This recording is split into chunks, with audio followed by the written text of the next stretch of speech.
Mayor Henderson, we're now live. Welcome everybody.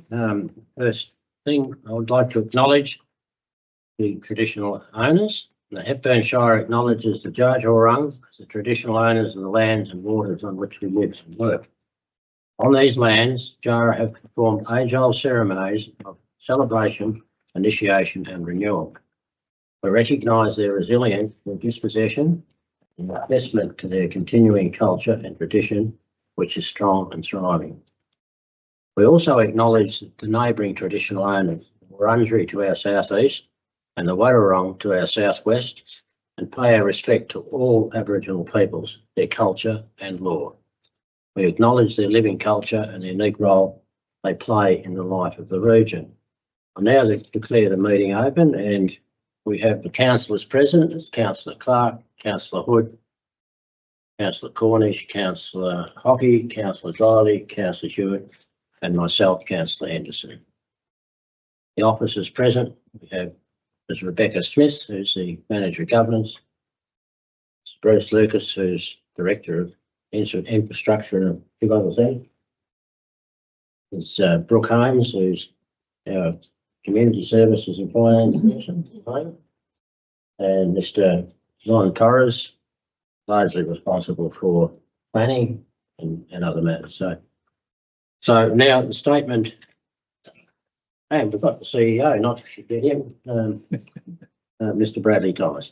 Okay, so we, the Council of the Hepburn Shire, declare that we will undertake on every occasion to carry out our duties in the best interests of the community, and that our conduct shall maintain the standards of the Code of Good Governance, so that we may faithfully represent and uphold the trust placed in this Council by the people of the Hepburn Shire. Are there any apologies? There's no apologies from councillors. Any apologies from officers? No. Yeah. Any declarations of conflicts of interest? Councillors?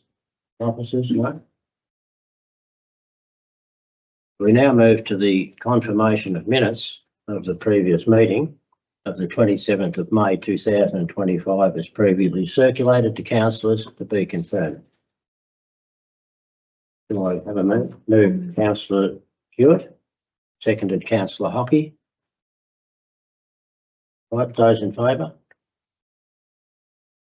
That's unanimous, so I'll declare that carried unanimously.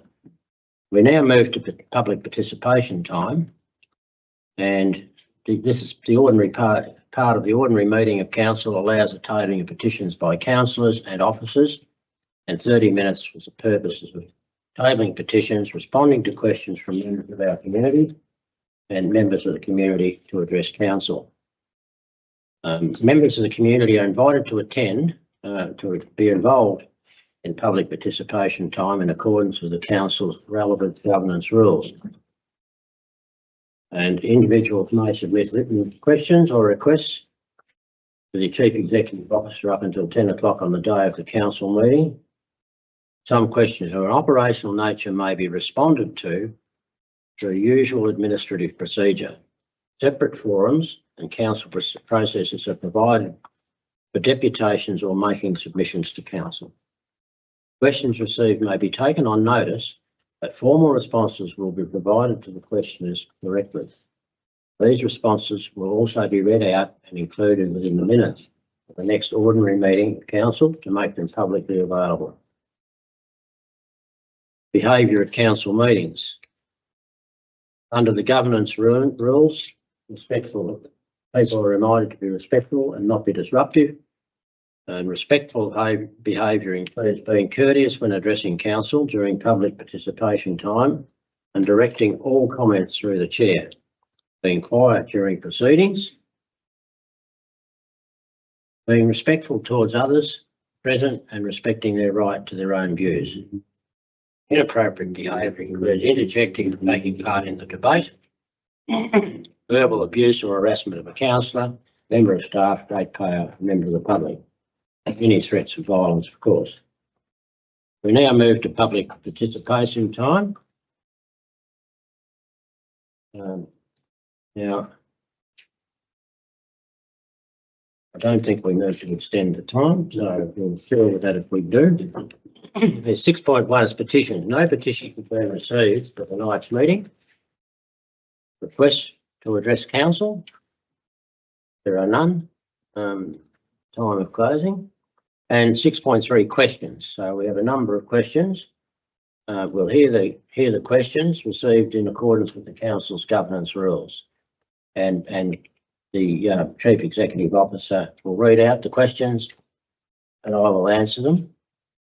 It doesn't appear to be anybody here who's nominated here to speak on those questions. So we've got 6 questions tonight, councillors, from 3 different members of the public, but they all do relate to the domestic wastewater management plan and particular questions. And just for the record, I'll note that this was a report that was considered last month's council meetings and not being considered. Council's made their ruling on that, but I'll read the questions. Question 1 and 2 are from Deborah Ruba.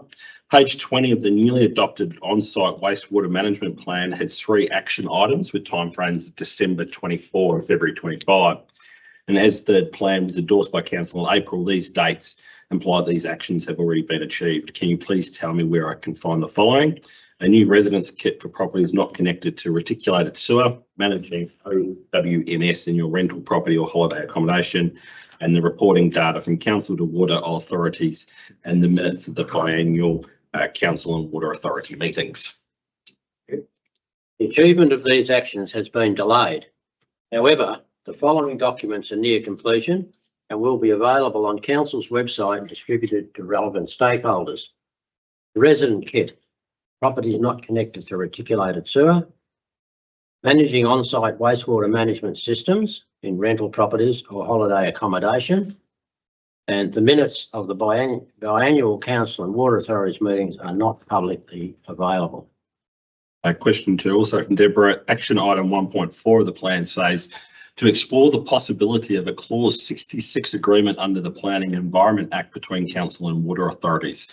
Please explain what a clause 66 agreement under the Act is and how it will achieve the outcome of generate efficiencies and priorities effort based on risk, when section 66 of the Planning and Environment Act sets out particulars regarding notice to referral agencies. Right, section 66 of the Planning and Environment Act, and that is notice to a referral authority, involves planning applications that have been completed, that have completed the process, and a decision has been made. The section sets out a council's obligations in providing referral authorities with a copy of a decision made by council. Clause 66 of all planning schemes involves active planning applications with a council. These provisions set out kinds of applications which must formally be referred by council to a public authority for their comment. The written response from a public authority could be in the form of an objection to the application, no objection to the application, or no objection subject to conditions. Under clause 66, there is the ability for a council and a public authority to enter into a written agreement on the kinds of applications and circumstances which negate the need to refer the application to a public authority. The agreement can also specify the conditions that council must include in a planning permit. A memorandum of common understanding may be established between Hepburn Shire Council and a water authority on the management of referrals required under clause 66 of the Hepburn Shire Planning Scheme. Such an agreement containing fully mutually agreed criteria could potentially cover routine residential works and can result in significant application time reductions for our community planning application. Questions 3 and 4 from Jerry Ruger. On page 30 of the plan, it says that council has assessed all localities as low risk for soil types except for Clunes, and there is a risk factor bands table that assesses soil type as low risk. The assessment doesn't seem accurate as the land capability assessment framework, table 4, assesses soil type 4B and 4C as medium risk factors and only 4A as minor or low. And considering the on-site wastewater management plan information conflicts with the framework, can council please explain what is the source of assessments for the soil types in this table? The purpose of the locality risk assessment is to serve as a practical guide for both officers and the community. Given that soil characteristics can vary significantly over short distances, each application or land assessment will be accompanied by a land capability assessment. This ensures that the soil type is evaluated in the context of the specific proposal, providing a more accurate and site-specific understanding of land suitability. Next question, 10.1.1 table of the plan says that less than 10 on-site wastewater management systems is a low risk, 10 to 20 is a medium risk, and a higher risk is greater than 20. This is a perplexing statement because it does not account for the size of the area where the plans are for. For this table to have meaning, it would be helpful to report on assumptions of the average size of a population centre, for example. In order to understand the table and for it to be helpful to anyone consulting on the wastewater management plan, could the data be more definitive? Right. The number of on-site water management systems within a locality is a key risk factor, primarily due to the cumulative pathogen load they contribute to the catchment. This risk warrants an increased scrutiny in areas experiencing significant development, as demonstrated in the example provided in the WMP. Council has developed this plan in alignment with guidance from the Environmental Protection Authority, and the associated risk bandings are consistent with the EPA's recommendations. Questions 5 and 6 are from Carolyn Whitehead. The obligations of managers of land or infrastructure gazetted on the 7th of May 24 require under clause 6.1 that a council in the municipal district with on-site wastewater management systems must develop and publish on its website a wastewater management plan. Ministerial guidelines make it clear that the plan must 1, satisfy the OMLI, and 2, be actively implemented with evidence before it can justify any relaxation of the standard 1 to 40 wastewater density policy. There's now more than 7 months since Council's plan was implemented as an operational document being signed by the CEO and Director, and over 2 months since it was fully endorsed by Council. Yet, as of the date of this question, it has still not been published on Council's website. This means neither the public nor permit applicants have access to the document. Given the plan remains unpublished and therefore cannot meet the legislative requirements, how can Council be approving planning applications with on-site wastewater densities created greater than 1 system per hectare? Lot size is a significant factor in assessing wastewater risk.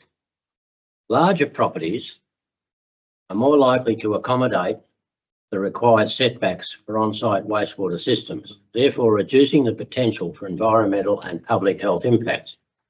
Furthermore, the entire Shire is covered by the Environmental Significance Overlay. The objective of this planning control is to ensure all development is undertaken in a manner that protects, restores and enhances natural resources and environmental systems, and seeks to eliminate detrimental impacts on the quality and quantity of water in the catchment to ensure long-term plentiful supply of quality water.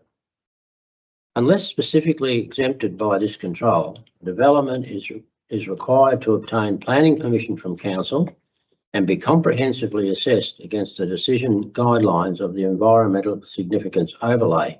These include proximity of the development to waterways, drainage lines and water supply reservoirs in the catchment, the possible impact and effect of the development on the quality and quantity of water in the waterways, drainage lines, water supply reservoirs and springs. The need and measures to provide buffers for or separation from waterways, drainage lines, gullies, property boundaries and any existing disposal areas or systems. Minimise and reduce nutrient loads, turbidity and siltation in waterways, drainage lines and water supply reservoirs. Decrease or reduce the velocity of stormwater into waterways, drainage lines and water supply reservoirs. Prevent erosion of natural features including banks, stream beds and adjoining land. Improve filtration and infiltration of water. Retain and increase native vegetation to prevent or limit adverse effects on waterways, drainage lines and water supply reservoirs. The means of treatment and disposal of all sewage, sullage stormwater and other waste on site, which is consistent with the geotechnical report or land capability report, having regard to the slope, soil type, and other environmental factors, including the potential for pollution of waterways and groundwater.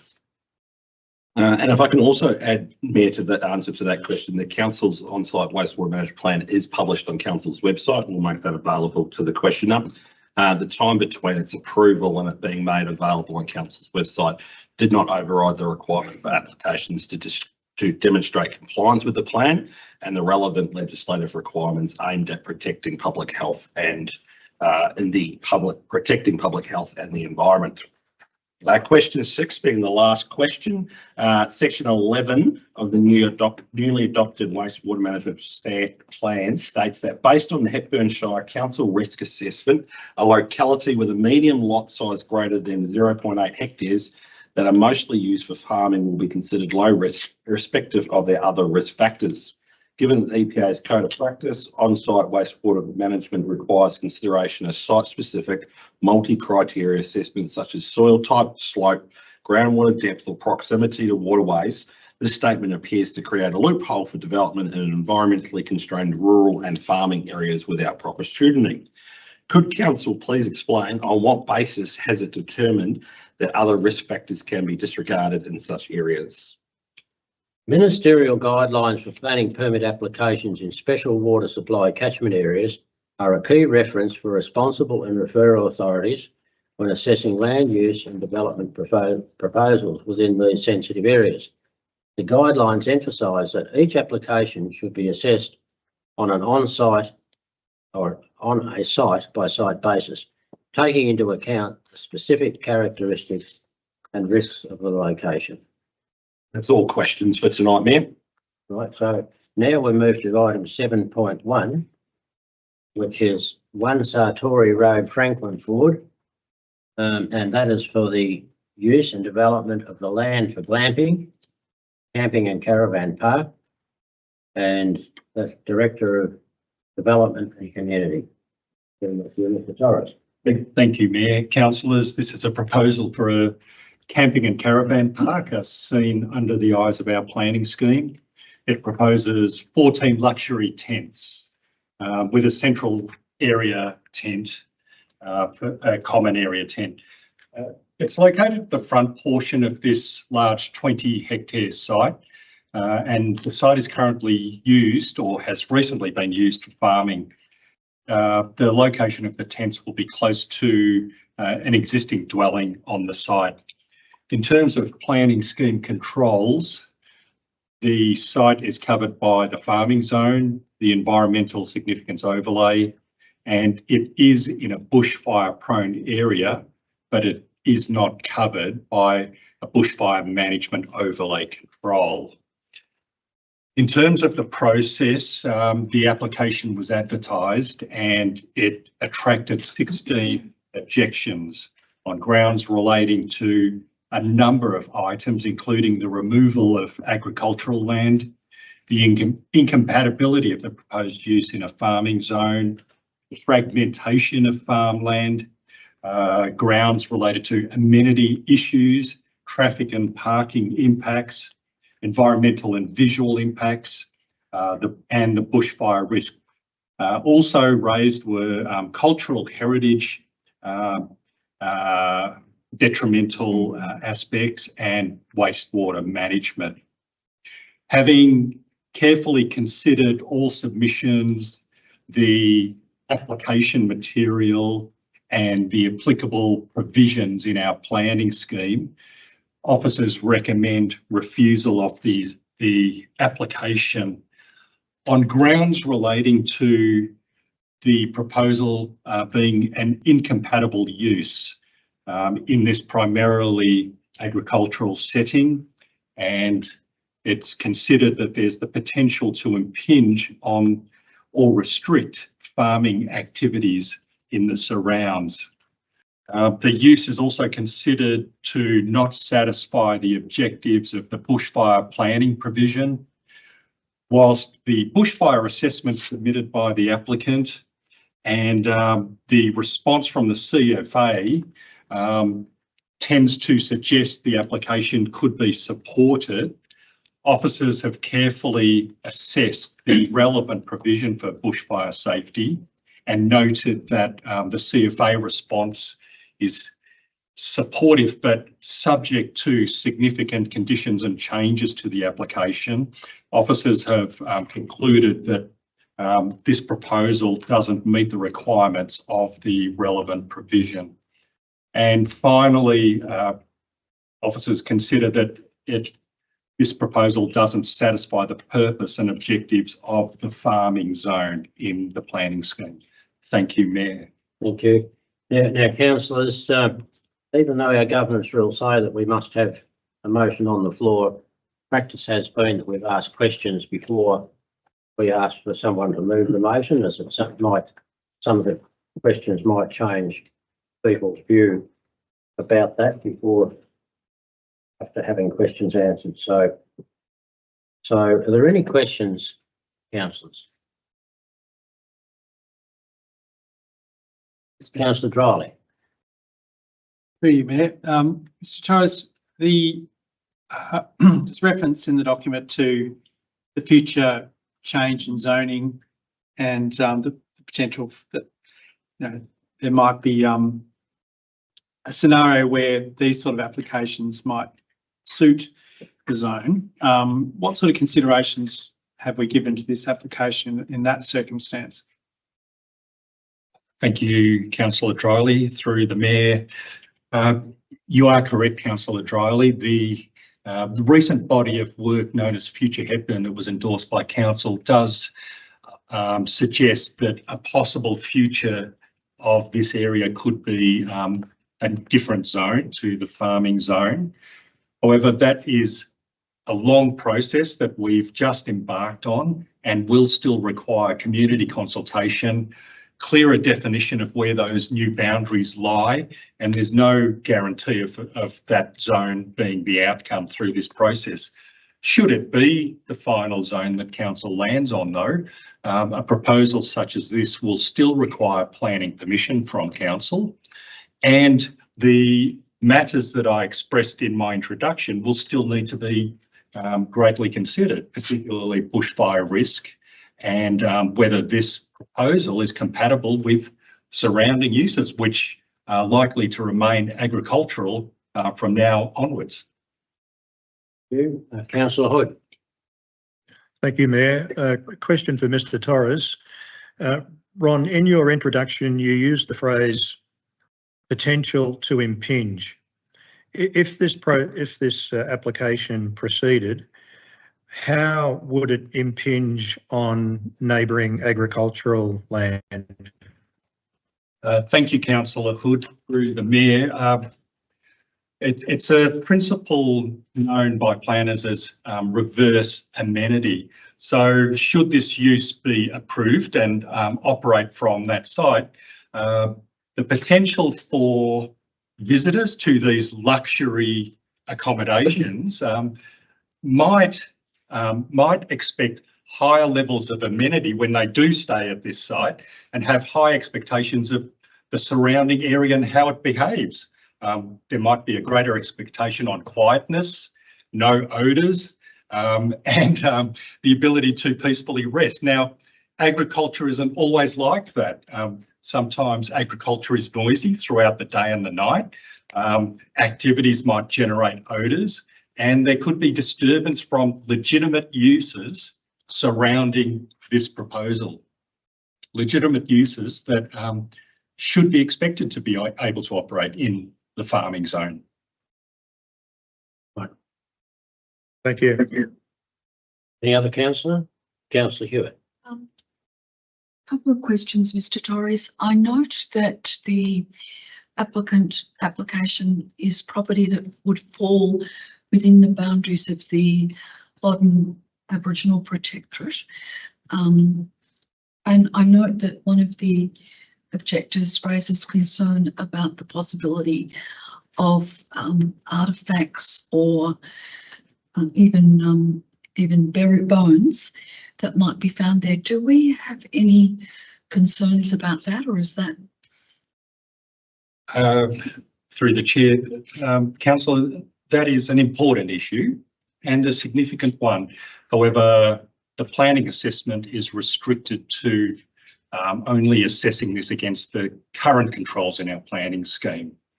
Having said that though, which don't exist by the way, and having said that though, council has embarked through its resolution last year to seek ministerial approval for an interim control that protects Lagenbroek and its surrounds. And that proposed control is known as a significant landscape overlay, which has the potential to acknowledge issues like this in the surrounding area and potentially protect values in the landscape such as that. And my other comment was, or my other question is, the proposal is for 14 glamping tents. It is in farming land. There doesn't, from the application, appear to be any link or connection between the proposed glamping tents and the farming land or agricultural use. Is that an issue for planning? So we've considered it in that context, councillor, in that this is an isolated use, almost self-sufficient, unrelated to the agricultural farming uses on the same site. So it needs to be assessed with that in mind. Lost my train of thought, but I'm going down that direction. It's not an issue per se. It's not what tipped the recommendation to refusal, but what a more attractive proposal would be something that does have a more direct nexus with the agricultural activities occurring on the land. This doesn't have that. Councillor Hockey. Yeah, so the farm management plan that was submitted refers to the owner's plan to run steers to match feed availability. Do we have an understanding as to why that hasn't already been implemented, or they're not currently grazing the parcel of land on a whole? Do we have any insights? Councillor, we're not absolutely sure. There's no compulsion to enact that because grazing is a use that doesn't require council permission. The stopping of grazing doesn't require council permission either, so it's totally up to the landowner. You referenced the farm management plan. That wasn't a mandatory requirement as part of this application because agricultural uses don't need council permission. No, there doesn't seem to be a barrier to the land currently being grazed at present. It's just a comment. Any other councillor? Councillor Cornish and Councillor Riley. I'm just wondering if the Jarrah people have been consulted, or have we received any feedback regarding protection of this land or any concerns they may have? Or have they inspected the site themselves? Councillor, not part of this application, but the proposed control we've put to the Minister collaborates very closely with the Jarrah people. Riley. Just a question about the fire risk, and one of the reasons for denying or not recommending this application is that the heightened risk and the types of structures that are being presented are not adequate to fire. Can you explain? It's not strictly in a fire overlay, so how is this application assessed on that basis? That assessment involved seeking the views from the CFA, and their response suggests that these tents can't be suitably fire rated to the required standards because of their materials and construction and so on. So on that basis, there's already a heightened risk because of those structures. In order to achieve what the CFA is recommending these structures would have to be constructed of more solid material and almost be permanent structures rather than temporary tents to meet that. So the other consideration, councillor, is mentioned in the report. It's known as clause 13.02-1S, and they're the bushfire provisions in our scheme. So those provisions don't just focus on the construction of buildings. They're quite complex and they look at the land use. In fact, there are 5 strategies contained in that provision with up to 31 individual points of consideration that officers need to assess this proposal against. And on a number of fronts, which I won't quote, but it is before the, we consider that this proposal doesn't satisfy a number of those considerations. Any other councillor? If there's no other councillors, and other questions, the councillors, we have an officer's recommendation before us. The council, having complied with the relevant sections of the Planning and Environment Act 1987, issue a notice of refusal to grant a permit for application number PLN 23/0268 for the use and development of the land for a camping and caravan park for the purpose of glamping based upon the following grounds of refusal. 1, the application fails to demonstrate how the proposed use and development of the land will meet the objective of clause 13.02-1S of the Hepburn Planning Scheme. Specifically, the application lacks the evidence of how proposed use and development has prioritised the protection of human life by the implementation of appropriate bushfire mitigation measures. 2, the proposed use and development of the land is not in accordance with clause 14.01 Agriculture and Hepburn Planning Scheme. The application proposes a non-agricultural land use within an area currently used for agricultural purposes, which will have a negative impact on surrounding land. And 3, the proposed use and development are inconsistent with the purposes and decision guidelines of clause 35.07 of the Hepburn Planning Scheme. Here we are, councillors. Do I have a mover of any motion? I'm happy to move it in that form. Councillor Hockey, we've got a seconder. Yeah, Shelley. Oh, Shirley, Councillor Cornish. That's moved and seconded. Councillor Hockey, did you wish to say anything? I would just comment that certainly the support in the community for the protection of the farming zone and prevention and fragmentation of farming land is very strong. Yeah, absolutely. Councillor Cornish? There's nothing further to add. Thank you. Any other councillor? Councillor Riley?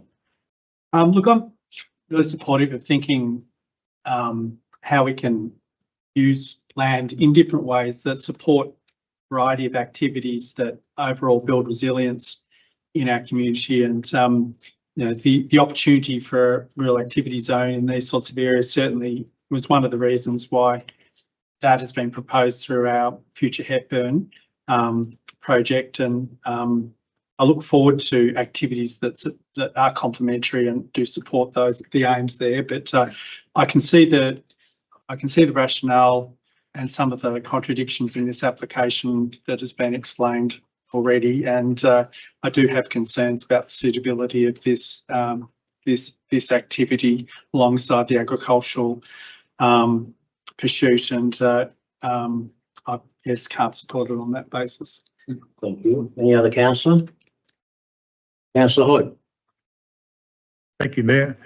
Yeah, look, councillors, I think it's vitally important that we evaluate each application on its merits.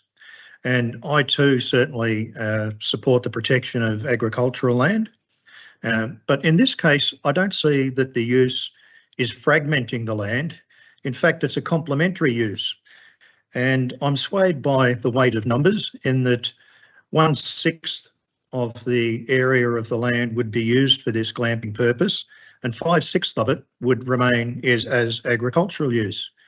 On the matter of fire risk, I'll be heavily swayed by the CFA advice, noting that this is in open farmland, not in a forested land. There is no bushfire overlay, and the CFA are supportive of the application.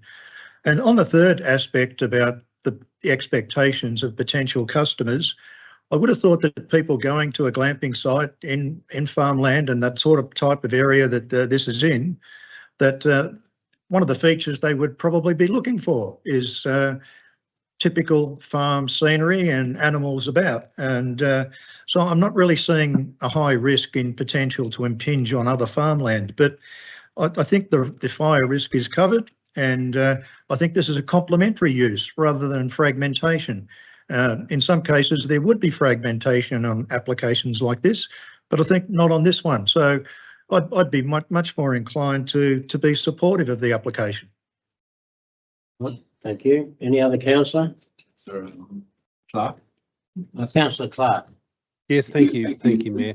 I just also mirroring Councillor Dryley's thoughts as well. I too am very keen to explore how we can get complementary developments, particularly in terms of economic growth, how we can support that space. I think in this instance, however, I think there are a number of questions. I also think this example highlights as well how there's some real work that we can look at doing to look at developing some and possibly projecting and communicating economic opportunities for future investment in a clearer way to provide people who wish to look at investing and improving developing their own businesses, to give them a little bit more surety. But I think on this occasion, on balance, yes, I'm not supportive of the I'm supportive of the officer's recommendation.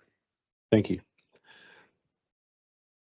Councillor Hewitt. Yeah, I too am supportive of the officer's recommendation on this occasion.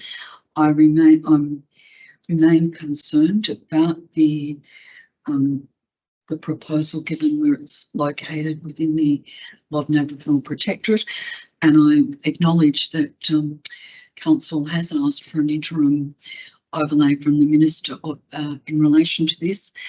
I remain, it is farming land. Councillor was right. We have a number of very strong, it's a strong protection and concern of people in this shire to protect farming land. And I would be more convinced if the proposal, given my support of Councillor Dryley and Councillor Clark's ideas about economic development, if the proposal actually showed some link to farming and agriculture. And I remain concerned that the structures are not permanent, they're temporary, and as such take the advice from the CFA that they're unable to meet the required bell rating, and there's nothing in the proposal that's before us that indicates there's a shelter in place. So for those reasons, I can't support it. Thank you. Now, since there's been someone speak against your motion, Councillor Hockey, you have the right of reply. No, nothing more to add. I just think, yes, that the fundamental position in the community is to protect that farm. All right then, councillors, I'm going to put it. Those in favour? That's Councillor Cornish, Councillor Hockey, Councillor Dryley, Councillor Hewitt, Councillor Henderson, Councillor Clark. Those against? Councillor Hood. Good. Declare that motion carried.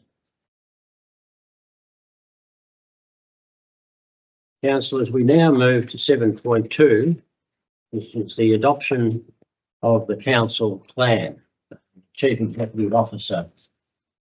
Now, just to introduce this, it's an important body of work that sets out what we're going to do or hope to do within the next 4 years. And the purpose of this report is to present council with a proposed council plan 2025 to 2029, incorporating the 2021 to 31 community vision and the municipal public health and wellbeing plan for adoption, following community consultation on the draft document. The development of the plan is a key pillar of the integrated strategic planning framework, which will set the strategic direction of the council over the next 4 years. Draft council plan is built around 3 domains, strategic objectives. Hepburn Life, creating a connected, inclusive and thriving community.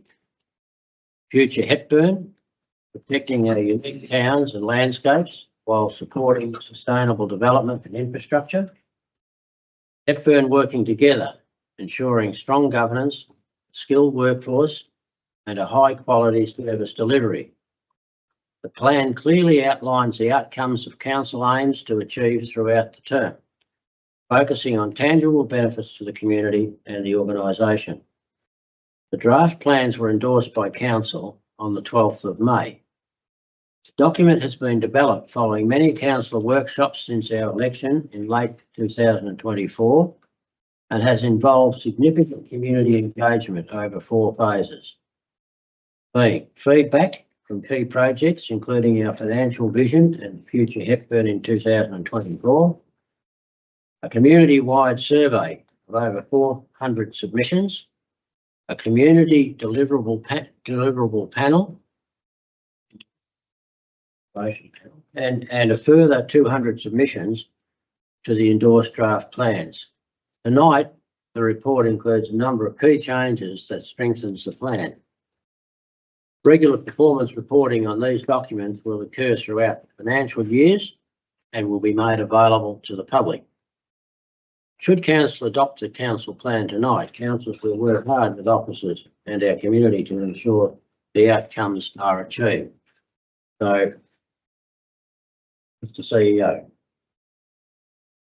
Happy to for any councillor questions. I think, important to note this item at 7.2 is the council plan and sets up the framework. And after that, we've got the item at 7.3, which includes the budget, the financial plan, the asset plan and the revenue and own rating, which will then consider, I suppose, the mechanics that deliver on the council plan. But I think you've covered it in the introduction there, Mayor, and happy to take any particular questions from councillors. Right, councillors, any questions? Councillor Clark. Yes, thank you, Mayor. Look, first of all, I just want to pass a big thank you to council officers and, of course, the community for their hard work, their contributions, and what's been, I think, a challenging but ultimately a positive process. 2 specific questions. In terms of the actual plan that we're adopting tonight, Bradley, Mr. Thomas, can you just talk us through the communication, how we're going to be communicating this plan to our community? Perhaps with also, are there going to be a little bit more specificity or specifics around how it's actually going to happen? And my second question is around understanding it's a 4-year plan. We live in a dynamic world, things change. What sort of review process? And I am presuming that there is the opportunity while we have the plan, we can also take a very flexible approach to address issues as they change, such as increased revenue, less revenue, new initiatives, etc. Thank you, Councillor. Let's get a couple of questions there. So the communication of the plan, I think, certainly in the 2-phase components that what we've got planned from here. So if councillors have in mind to adopt the council plan tonight, over the coming weeks, there'll be further sort of work through our various forms, media releases, our Hepburn Live, Facebook, around council's adopted it. What does that mean? What does that happen over the next period of time? You'll see in the resolution that officers have put together, there's a commitment to respond to each of the submitters where they've provided their details. And I think that's important because we can nuance the response. A lot of the submissions are quite specific around please include this or please do that. And often they're a particular action or a particular project. So they won't find their home directly in the council plan. They might sit in the development of a strategy or an individual's work plan. So we'll be able to comment on that.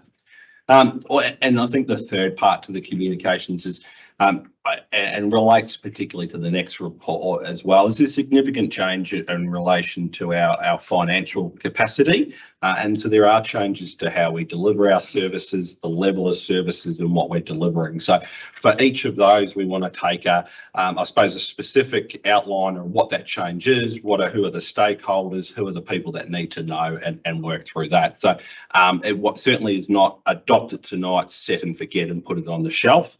There's lots of communications planned in all different formats going forward.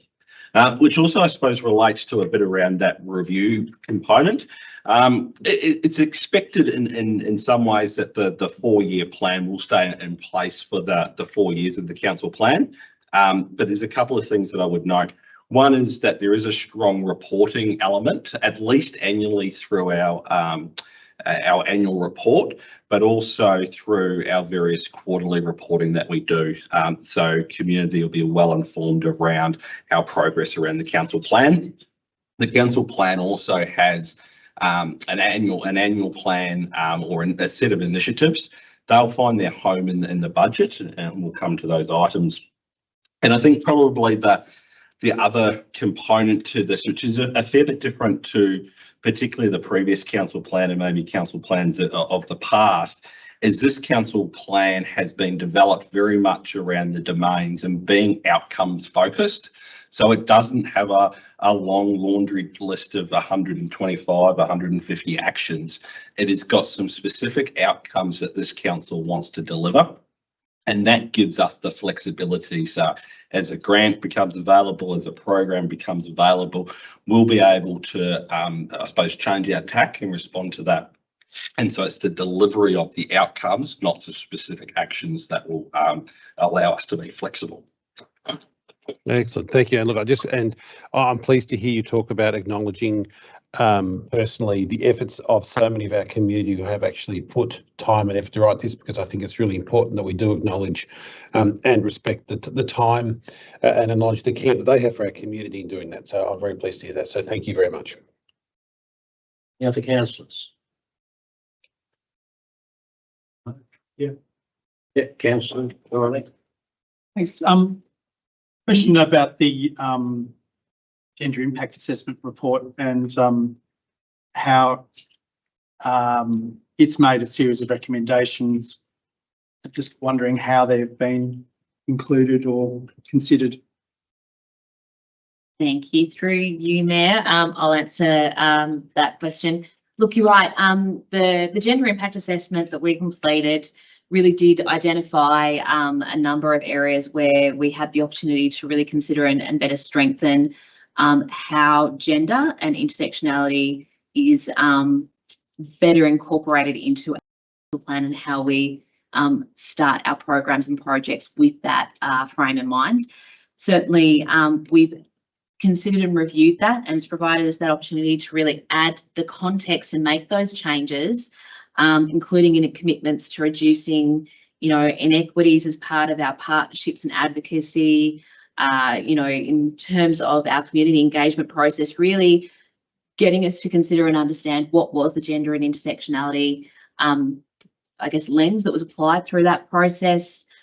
Same too, how gender and intersectionality really drives equitable wellbeing outcomes, and a number of other pieces around our violence against women and children more broadly. And I think the other thing that we really benefited from through the gender impact assessment was a really clearly articulated roadmap for how we're going to progress gender equality and intersectionality recommendations ongoing, which really acknowledged where we are currently as an organisation with gender equality and balanced that idea of feasibility with ambition. And it's a key part of our future Hepburn domain, is really how we start to consider gender, as well as a number of other areas that we really want to have embedded into, that start of a process of how we're looking at things to really respond to and ensure that what we're doing is best connected with the needs of all members of our community. Any other councillor? Another question, councillor Riley? You're up. Might be a question for a CEO. There's been some criticism about our engagement and the approach we've taken to being widely inclusive and to seek the depth of response that we might expect, given the importance of the process we've been going through. However, I acknowledge the significant level of work and the constraints of our own small organisation compared to others. And I just wonder if you could reflect on some of that feedback that's come in, but also to give some context around how we might do things differently or better another time around. Yeah, no, it's certainly an interesting reflection, and we certainly will, like any major project, do a bit of a review of what worked and what didn't work, so we can learn and go forward. We've done only late last week, I sat down with Conversation Co, who were the consultant leaders on the deliberative panel, and some learnings from that. So I suppose I could sit here and defend in terms of the significant reach of the community engagement. Over 9,000 people ultimately went to participate at Hepburn. Now you think about our population, I think that's a fantastic engagement level. Certainly really clear that it's been a 4-stage process, and I think maybe we could have communicated that differently around lots of because a number of the feedback we often receive from community is, you engage with us lots of times. I told you this 6 months ago, or I told you that in that engagement. And so that was really clear when we sat down with councillors at the start. We'd heard a lot, particularly through 2024 with the Future Hepburn work and the financial vision. So really pleased how that factored into there, and the 2 different surveys that we conducted, and certainly the panel. So I think there's absolutely some learnings that we've got. Council's engagement is really driven by the community engagement policy. That was a new policy that came into council and local government post the 2020 Local Government Act renewal. So it's a policy that is for review later throughout 25-26. So that'll be a really good opportunity to sit down with this councillor group around what do you see for the future of community engagement.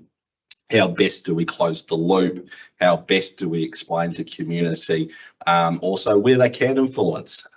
Because there's a number of things that council just does and needs to continue. And sometimes I think maybe we open ourselves up to allow communities to say, you can actually influence in this area. And I'm not sure that's entirely accurate. So some absolute learnings from it, as you'd expect with the project. But I sit here really proud of some of those numbers. When you think 9,000 people to the site, people have been engaged. We've had feedback. Councillors have been really diligent, and officers really diligent about reviewing that feedback and taking things into account. But like anything, we'll look to see what improvements can be made into the future. Further questions, councillors? One more. One more? I don't want to harp on the criticisms, because I acknowledge the incredible body of effort and work that's gone into these documents, and staff time, and the passion that community have given to responding to these documents. But one of the main areas of feedback was around a lack of transparency and the aspirational nature of the council plan, rather than the detailed sort of actions. I'm just wondering if you could reflect on that feedback, and how this plan perhaps sets itself up being somewhat different to some of the other approaches that we've taken in the past. Yeah, and I think absolutely indicated it is a change of direction with more of the outcome focus, but that's really a lot from the learning of the previous council plan. When we sat down with councillors post the election, and 4 returning councillors had some really good insights to what had worked and maybe what hadn't worked under the previous council.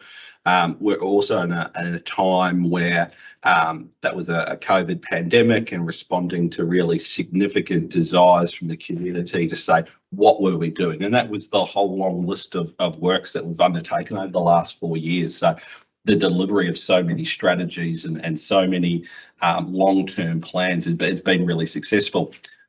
Where I think community feedback was around, now we want to see some of the doing. So the real, great to have, and I'll use the example of Future Hepburn, great to have the strategic document, great to have an implementation plan, but we want to see now how does it actually get on the ground in terms of actually impacting planning applications put before council as well. So I think it's a journey that we've got to take on both with councillors and officers in the community.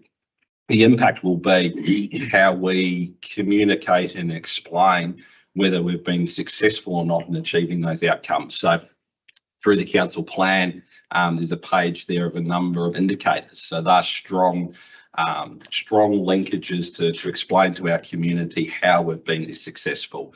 As I said, through the annual report, we'll say what have we achieved and how we're doing that.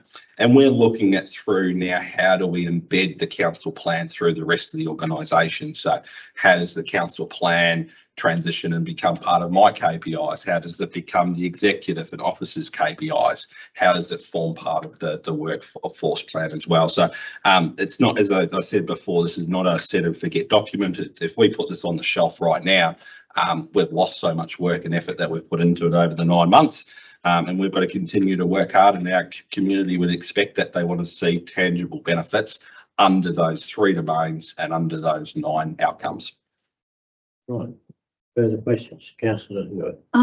Yes, this is a question for you, Mr. Thomas. I note that when I talk to people in the community about the council plan and the other documents that we're considering today, that their reaction is to think of the community as the individuals who live here, and think about community feedback on that individual level. I note in the appendix in the document that there've been a number, and I note that the document itself refers to community as a whole range of people, not just those who live here, people who work here, people who study here, etc. And I note in the community feedback that there appears to have been a great effort on behalf of officers, a positive effort, to actually incorporate feedback from those groups who may not respond to a survey or respond to a document. So, for example, I understand officers went to the Daylesford Secondary College to speak to the student leaders because we always find it difficult to get young people involved. I note that the Disability Advisory Committee was consulted, the Gender Equity Committee, the Central Highlands Rural Health, who provide such a number of services that impact on community wellbeing. Is that something that officers deliberately set out to do, to get feedback from those, also those parts from the community? Yeah, absolutely. So I think when we sat down and tried to put together a bit of a plan of how we best got that community voice, like individuals and through submissions in terms of the survey, individuals and their role on the deliberate panel was absolutely important, but so is trying to get to all voices. And there often is, and with all of our engagement, are really a cohort that are really engaged, and that's fantastic. We live in an area in Victoria where we get great engagement, and I know talking to some other LGAs, and they struggle to get that engagement, but it's been really important to hear from all voices, or as many voices as what we could do. That also makes it tricky because you're hearing different things, and that has been the role for officers through the drafting and councillor workshops to not listen to one particular voice or one particular group, but actually look at across a Shire-wide look and feel and take, oh, I've heard that here and I've heard that over there, and what does that actually mean? And so hopefully councillors are really proud of the document that we've been able to get to in partnership, and that community sees that. But it's been great to tap into those community expertise when people are reporting and presenting on a group.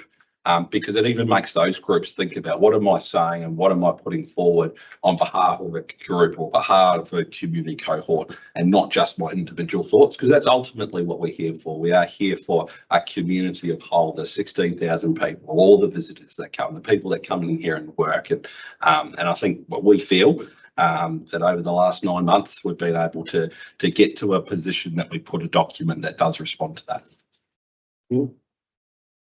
Councillor Riley.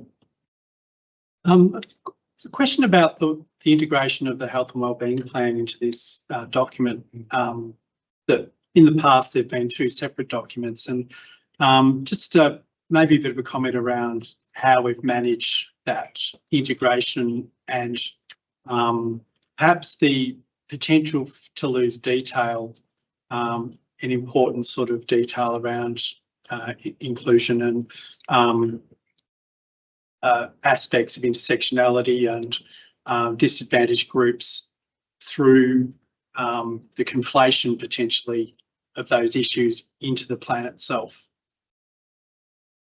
I'll get Mr. Lucas to provide a little bit more insight. I think important to note that two things just as a start to that. This is the second time that we've now integrated the Municipal Public Health and Wellbeing Plan. So last council plan was also that achievement, and it certainly is the norm now across the 79. So I think the days of it being a separate document and almost not talking to the council plan, that's certainly been a shift for local government, and we see it as real improvement. So, but I think Bruce can add to some of the specifics around the engagement undertaken with our various partners.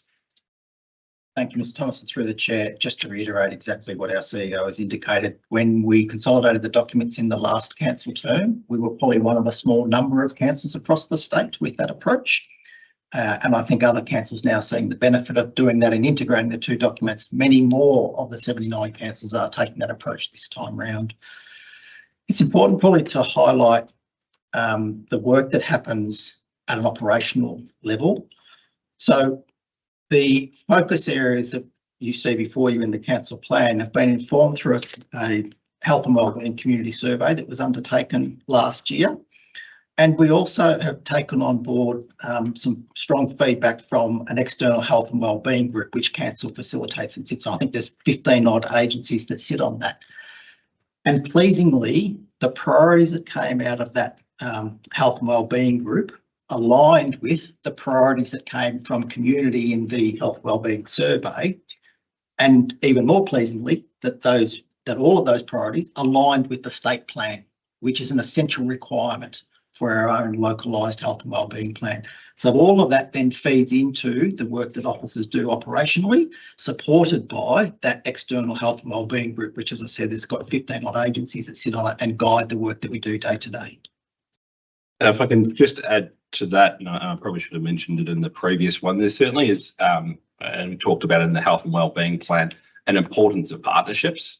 And that's going to be more critical as we move forward and working with communities. So one of the changes from the draft document through some of the feedback was maybe there was a little bit in some of the bits around a community lens. So I think one of the important, and it's a paragraph in the welcome part of the council plan, but I think very powerful, which states that councillors and staff are deeply committed to working in partnership with the community and are focused on continually strengthening and enhancing this approach into the future.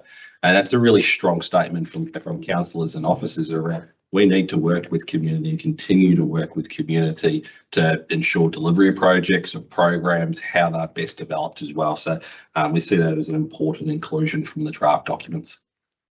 Just as a supplement to that, and I note that we've identified two priorities in this community and health and wellbeing plan. I was just wondering if you could comment on the process to reach that too, and what they are. Yes, sure. Through the Mayor, thank you, Councillor Riley. I might take councillors back to March of this year, where council considered all of the inputs and identified what the two priority areas were that they wanted to focus on.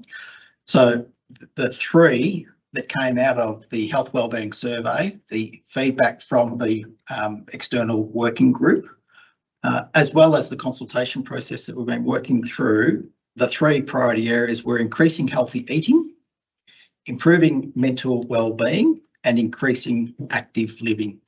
And council, through workshops and considering all of those inputs, settled on the two that are concluded in the council plan tonight, and thought that we were probably better able to influence those two than perhaps some of the other priorities identified. Right, any other councillor? Do have some difficulty in seeing the hands up in the screen, so I have to continually look at this. So have I missed anything there, councillor Hood or councillor Clark? No, okay. Right, any other councillor? All right, if there's no other questions, we have an officer's recommendation. I take it you all got it in front of you, so there's no need for me to read right through it. And I'm looking for a motion. Councillors, want to move a motion? Tony, yes. Councillor Clark, Second. seconded Councillor Hewitt. Councillor Clark, do you wish to speak? No, look, very briefly, I just want to, as said before, commend the work that is done. I think it does put out a positive step forward, understanding that there's a lot of flexibility in this. I also think it's achievable, which I think is a great thing, and congratulate council officers and the community for pulling together what I think is a really good outcome. Councillor Hewitt. Thank you. Yes, I'm happy to second the motion moved by Councillor Clark. Also, I'd like to thank the officers, my fellow councillors, and the various community members at all levels who've contributed to this.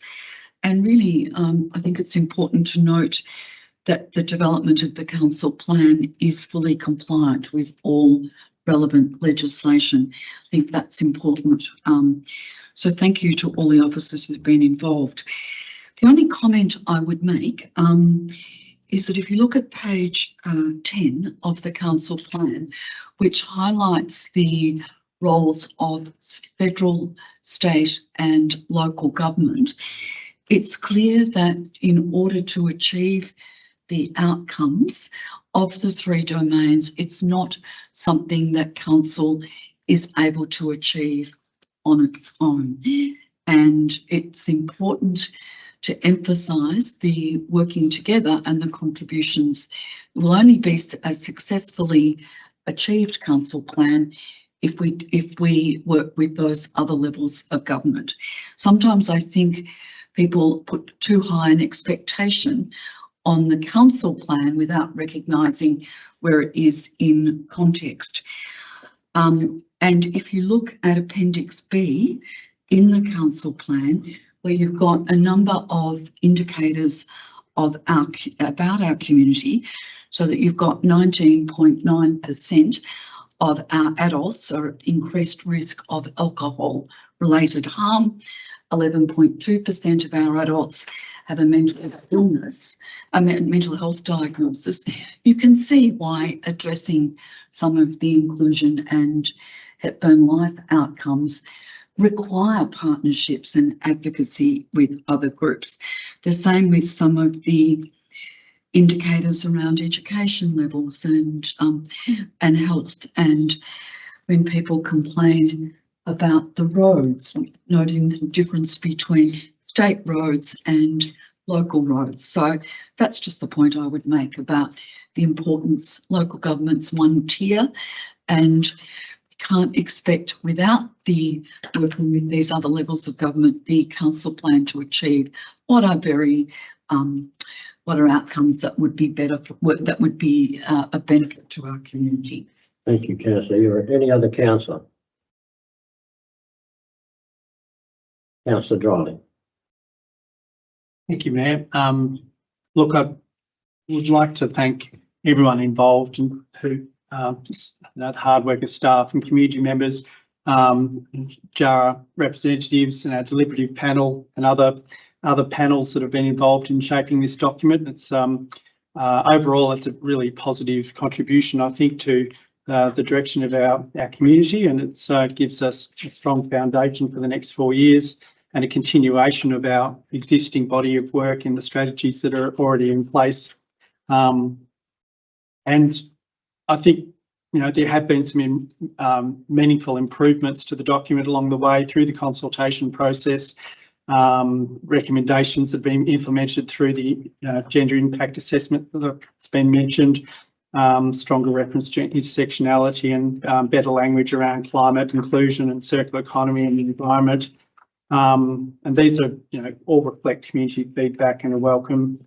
Look, I do have some concerns that I've sort of already mentioned around the feedback we've got around it being vague and aspirational, and it's, I think that's partly through to the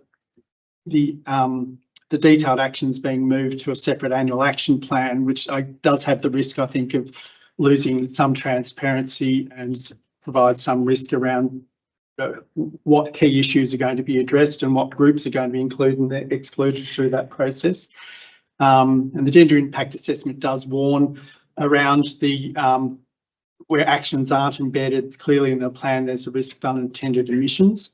And I think that particularly for groups who are already underrepresented in mainstream planning processes, this is a risk. And through that, I think we do see a lack of emphasis on groups such as older people, people with disability, LGBTIQA+, and people in housing stress through, and that they are listed as being important, but the detail is not necessarily in the plan itself, which I think is problematic, but I can understand the context and the shift in direction with the way plans are being written and structured to try and make them more outcomes focused and broader, higher level. But I think we're seeing the feedback coming from community that that's perhaps not as the way that as transparently represented as perhaps they would like. Also have concerns around issues around the lack of mention of housing affordability, costs of addressing issues of costs of living, and some details around environment and ecosystems that again come back to a level of detail that's represented, but some insecurity around how they're going to be implemented and how fairly they'll be represented. That's the drawing during time. Sure. Well, community engagement's been flagged as priority, but the plan doesn't really outline how we're going to build stronger empowered partnerships, and I would have liked to have seen a stronger direction there. And also the measure of success, the indicate, is that 5 minutes? No, it's not 5. It's over 3. You get 5 minutes for the second lot. This is only the first lot. That's right. Yeah, Councillor Hood. Yes, yeah, thank you, Mayor. I'd like to make a few observations on the plan. I believe a strength of this council plan is that in comparison to previous years, it has a more streamlined focus, in this case on 3 domains, specifies 9 outcomes, and it includes 24 performance indicators. Those metrics alone make it a more realistic plan in terms of its achievability and scope. The plan necessarily emphasises a back to basics approach, and I am supportive of and applaud the key themes of increasing active living and improving mental wellbeing throughout the community. Whether the plan enables council's endeavours to reach financial sustainability will only become apparent over time. The achievability of the plan's desired outcomes is also highly dependent on the budget providing the requisite funding. The plan and budget must be strongly connected. Insufficient or misguided funding allocations from the budget will weaken and compromise the plan. The plan expresses, quote, a deep commitment to working in partnership with the community, end quote. Realising lasting improvements in that area will be challenging and will necessitate significant cultural change within council and a commitment to genuine consultation with the community. I see one piece of unfinished work in the plan and one aspect in need of strengthening. At least half of the 24 performance indicators have not yet been quantified. For the plan to have solid credibility, the performance indicators must be measurable, objective and specific. Work to develop measurable indicators must be completed. The plan's limited references to advocacy appear to relate to projects and policies, and therefore has a business as usual tone and meaning. The need for advocacy and state government intervention, if council is to become financially sustainable, is understated and lacks urgency in its message. The plan must respond to council's September 2024 resolution and the recent calls to action from external parties such as the ESC. Even under the most favourable outcomes, the budget discloses a break-even cash result, but an inability to fund the construction of new assets, cope with emergencies, or co-contribute to grants. The consequence of cost-cutting and service reductions equates to a compromised ability to provide services and infrastructure the community needs. Such an unsustainable outlook calls for a substantially clearer message on the need for further work with all levels of government. Councillors, I would be supportive of adopting the plan once a more explicit and urgent need for advocacy is recognised and when the performance indicators are fully developed. In that regard, the plan must undergo that further work and come back to council for adoption in the coming month or two. Thank you, Councillor Hood. Any other councillor? There are no other councillors. Oh, Councillor Cornish, sorry. Very interesting listening to Councillor Hood there. I have a more positive view on the council plan moving forward. And I must make a statement here that advocacy, in my view, Mayor, is ongoing. It just doesn't occur on one day and ends on another. It's something we need to strive for, work towards, and incorporate in all of our plans as we deal with our issues. So advocacy is ongoing and forms part of how we function. We as a council strive for good governance and financial sustainability, community engagement, which I believe has occurred very well in this plan to formulate the plan, and also improved customer service. I believe we can make more improvements in that space, and the delivery of services and projects. That's what the council plan does. And we need the plan. When a new council is elected, we must formulate a new council plan for the 4 years. That's what we've done. It's a legislative requirement. It ties in with our budget. I believe it can be measured. It can be measured. I note that the budget has in its recommendation a 6-month review, and I thank everybody, or especially the officers, for putting it, the review, 6-month review in that recommendation. Not that it's been passed yet, but in that 6-month review, we're also reviewing the council plan. How are we travelling? How are we incorporating our vision with our budget? How is it tying in together? That's why I think the 6-month review is extremely important, and to me that is the measure. It's quite a transparent way of doing things. It's open. The public can view it. They can be involved, and it all ties in together. So some people may say that this is a very ambitious council plan. But I say without ambition and striving for the best, we won't really get there. So you've got to set your target high. So that's how I see the council plan. A lot of work went into it, and I would certainly support it. Thank you. Thank you, Councillor Cornish. No other councillors? All right, we have a recommendation there, so I'm going to put it. Those in favour? That's Councillor Cornish, Councillor Hockey, Councillor Dryling, Councillor Hewitt, myself, Councillor Clark. Against? Abstaining? Councillor Hood is abstaining. I'll declare that carried. Right, we now move to item 7.3, strategic plans. Now,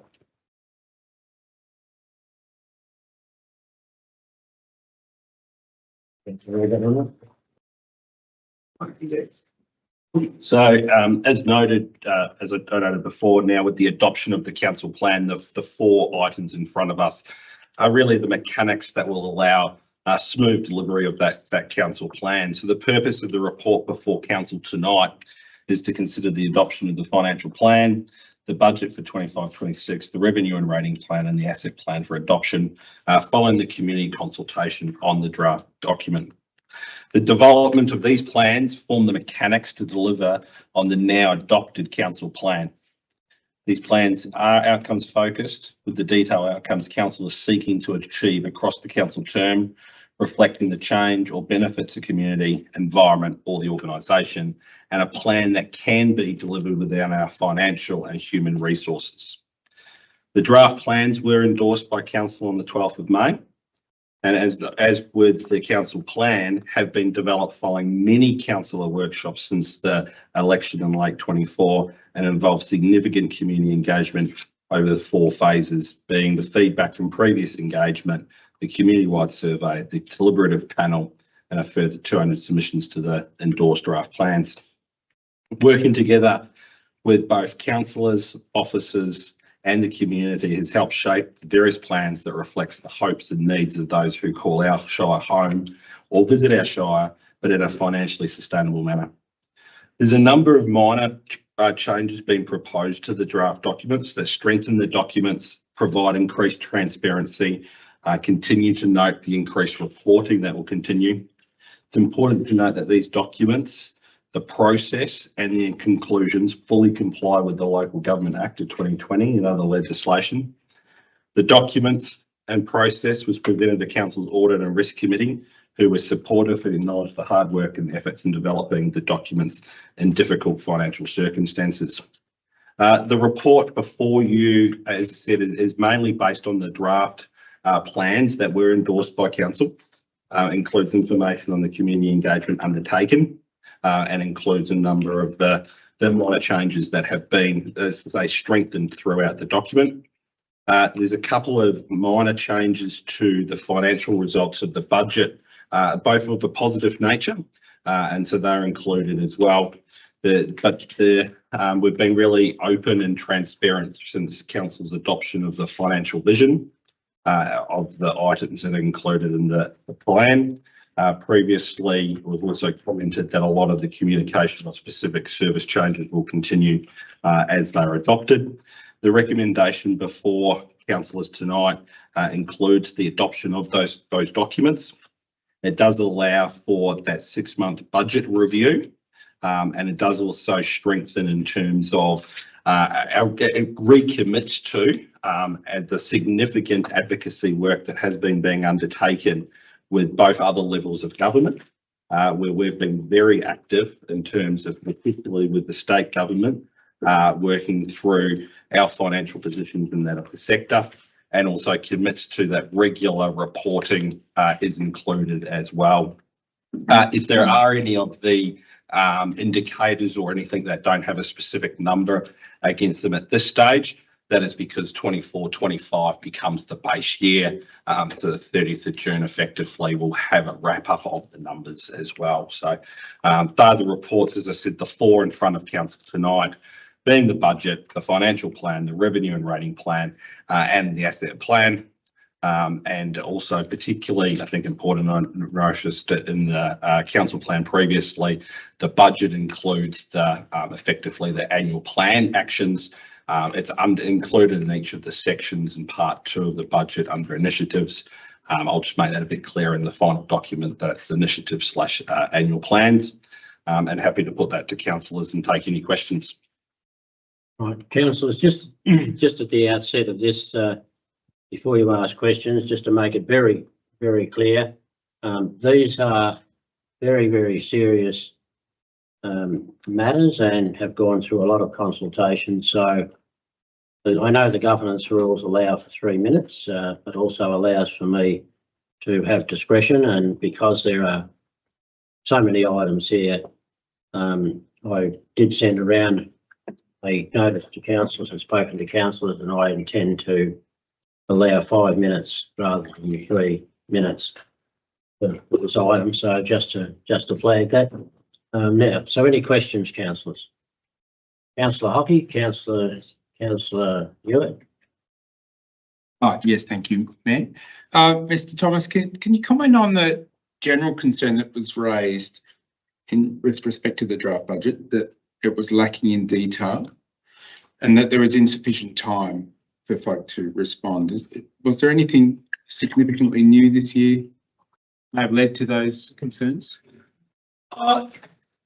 Not significantly new, so there's probably a couple of comments that I would make through that. So the documents that were created are based on a template by Local Government Victoria, so we're certainly taking that as the base, but we have included a lot more detail than the standard, and we've done that in particular because we know, A, we've got a really engaged community, but B, we were making really significant changes to the finances in this year. So there is much more detail in here than would be A, required, and B, normal. But I absolutely understand that there are some questions that will remain unanswered as we now work through really significant change. So we are the first local government in many, many, many years to undertake the significant financial rebalancing. So going to the community with a financial vision and achieving the $4 million through both the rate cap variation and the operations has been a significant undertaking.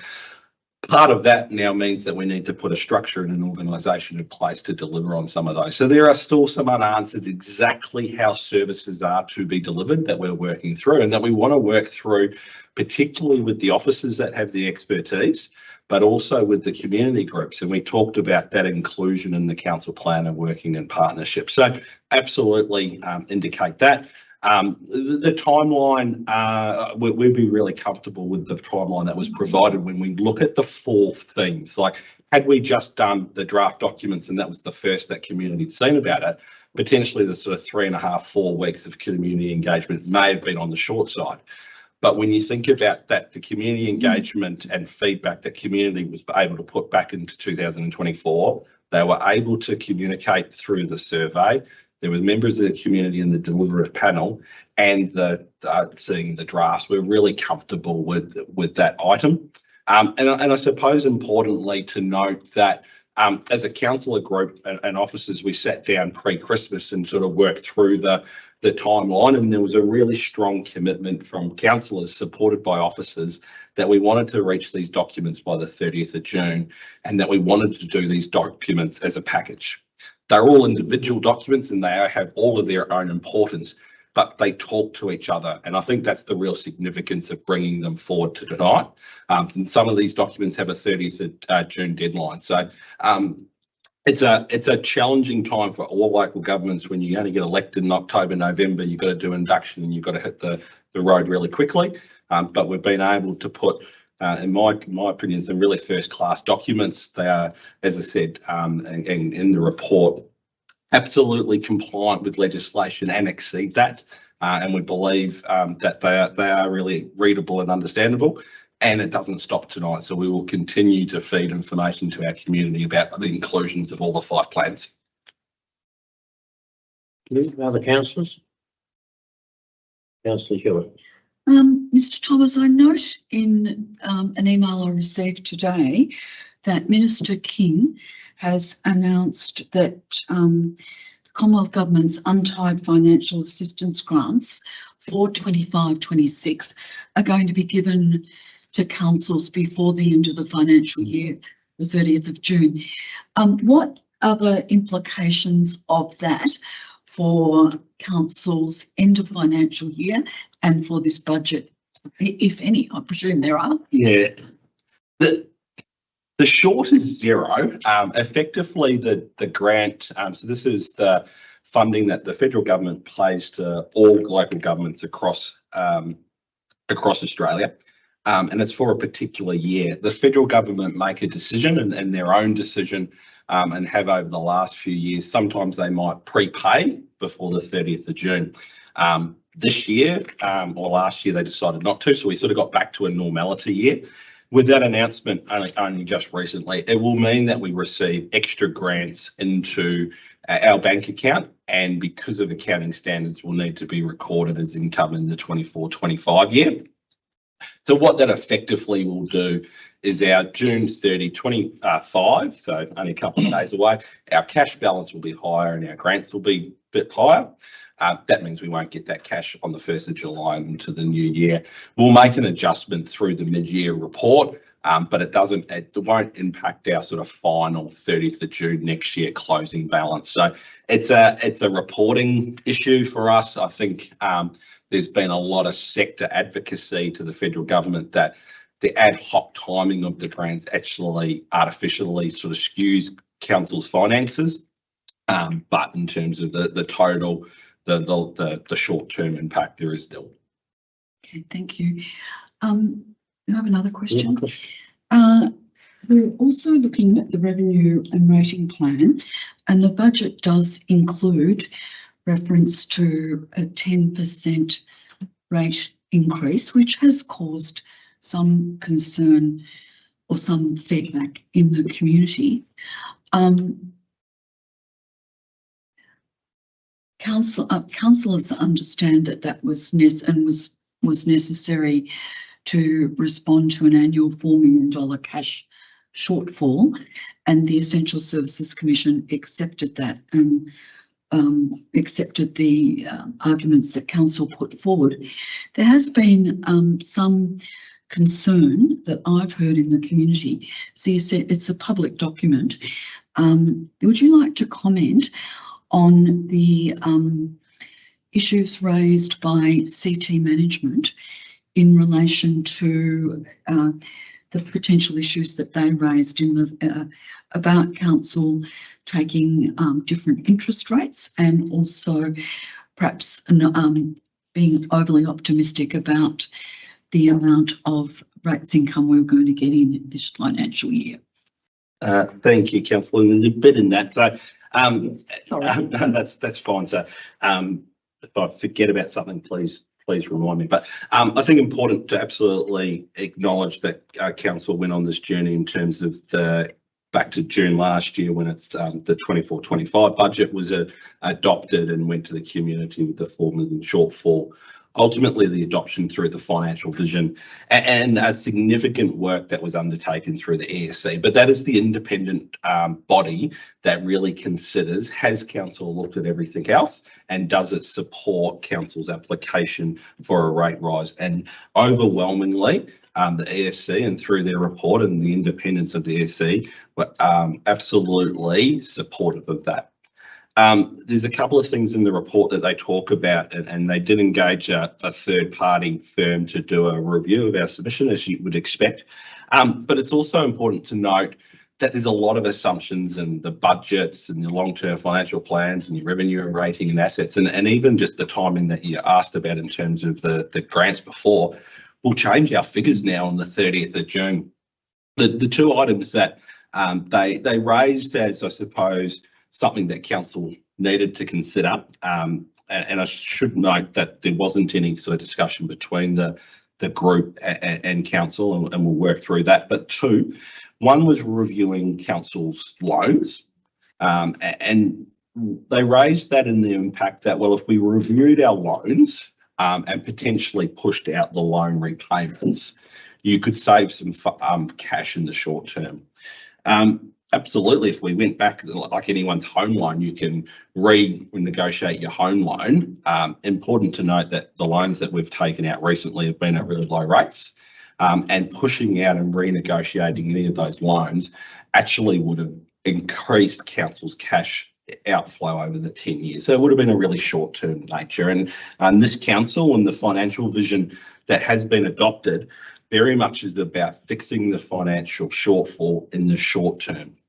And our financial vision, the long-term plan, does allow for significant new assets or borrowings, and that in the later half of the 10-year plan.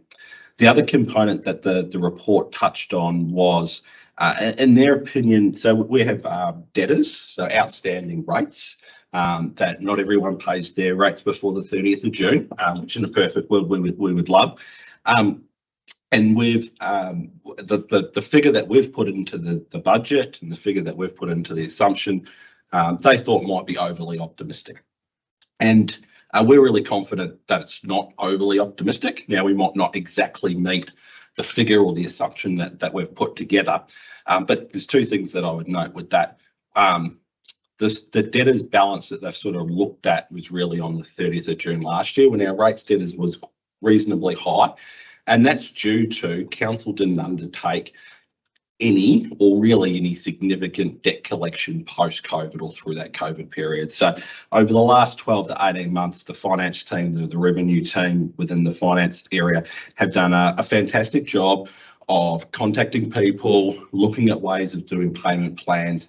And so our rates outstanding is reducing, and we'll see some really good collection figures at the 30th of June. So we're really confident in terms of the numbers we've put forward. As I said, even if we don't quite match where our numbers, it is a timing issue. So that funding is collectible. So I know there's been some commentary in the community or from the CT report. Oh, that's another black hole. It's not. It's a timing issue, and so won't impact in terms of our delivery of those plans.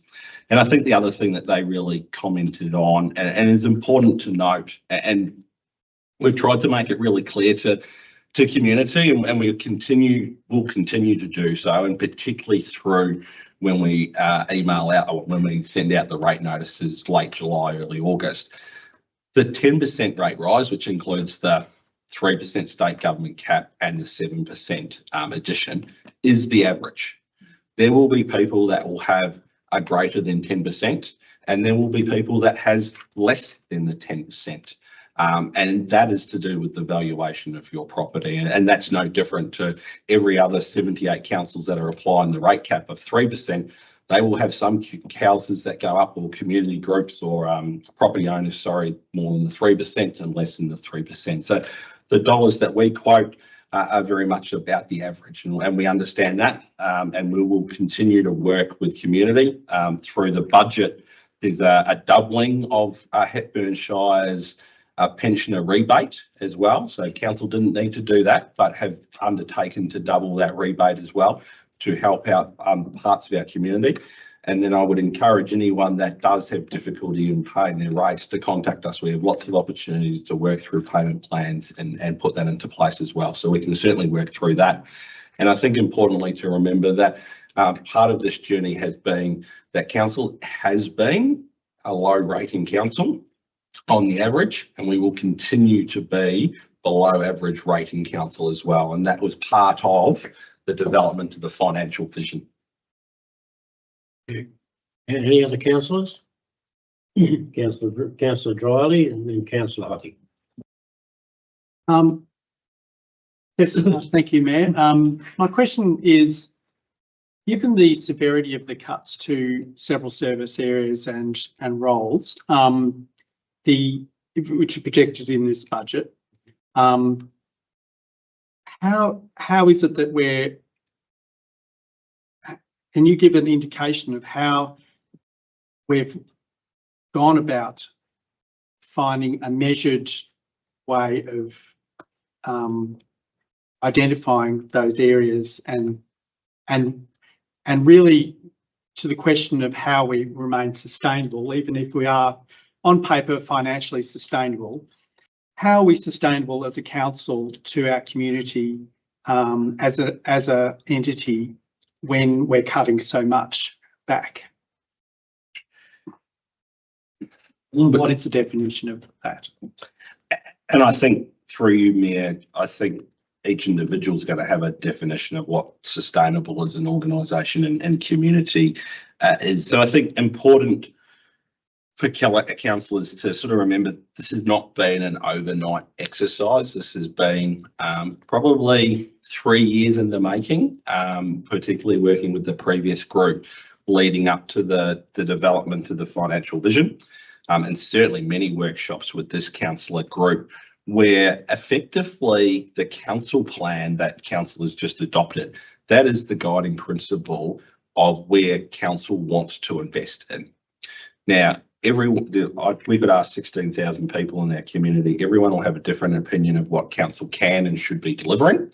And what this council has tried to do, and what this council has done through the council plan, is to develop your plan for the next 4 years of where you want investment in services. And that's what the budget then achieves in relation to that. Ultimately, it will mean a change in how services are delivered. We ultimately want to try and minimise the impact on community, but you can't take $2.6 million out of service delivery and not expect that as well. But that doesn't, there's still many highlights in the budget. There are still many things that we're investing significantly more than other local governments as well. And that's the decision that council is ultimately making. Councils in Victoria don't have to deliver a set prescribed set of services to a set prescribed level. You need to look at what you believe is best for your community, and that's what council have worked through out there. So as I said, there's things now in the budget and our allocations that if you compare us to another council, we spend less. But absolutely, there's still areas of focus within our budget and our allocation where we will spend more than other LGAs as well. And that's the prioritisation that this councillor group has got to in terms of the draft budget in front of you tonight. Councillor Dry. Councillor Hockey. Thank you, Mayor. Yeah, my question's related, I guess. So many folk urge us to focus on roads, rates and rubbish. Does this budget do that? Does this budget protect those basic services that folk urge us to focus on? Oh, absolutely. So the focus in this budget has a real element of, and if you look in terms of where some of the service reductions have come from, they're not in roads, they're not in parks and gardens. There is significant investment in planning as well. And I think that's a really key outcome of both at a statutory planning level in terms of planning applications, but the continuation of strategic planning. So it is absolutely doing that. Where there has been some service reductions, absolutely. It doesn't mean we stop doing things completely, and we need to work through as an organisation how we best achieve that. You'll see through the revenue and rating plan, there's a real desire around actively looking for alternative revenue sources. Now, I sit here and go, that's not easy for a local government to do, and I don't sit here going, I think there's going to be a magic wand in part of that. But this council, through the council plan, has actively said, we want to look at where some alternative revenue sources are. If we achieve them, we'll be able to reinvest in things. So the financial vision, and particularly the financial plan and budget, upholds that funding into roads, rates and rubbish, but it also allows, yes, some short-term fix to our finances, but in the medium to long term, we're more than financially sustainable, and there's capacity in the later years of this budget and financial plan to re-look at how you respond to new waves of thinking, new technology, new projects as well, and that's what this budget and financial plan allows to do. Other question? You finished, Councillor Hockey? Yes, thank you.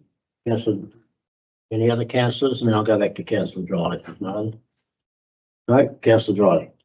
Two questions, Mayor. One is following on Councillor Hockey's question. Given that it's identified as a so-called back to basics budget, how do we reconcile the cuts to areas of sustainability, inclusion, youth, elderly, and housing, when these are identified actions in our council plan, yet we're cutting these areas back to the bone or completely? How can we actually commit to actions in our council plan when we're not providing these basic levels of service that many people think are right or Yeah. So budget? Yeah. So there's probably two parts to my comment.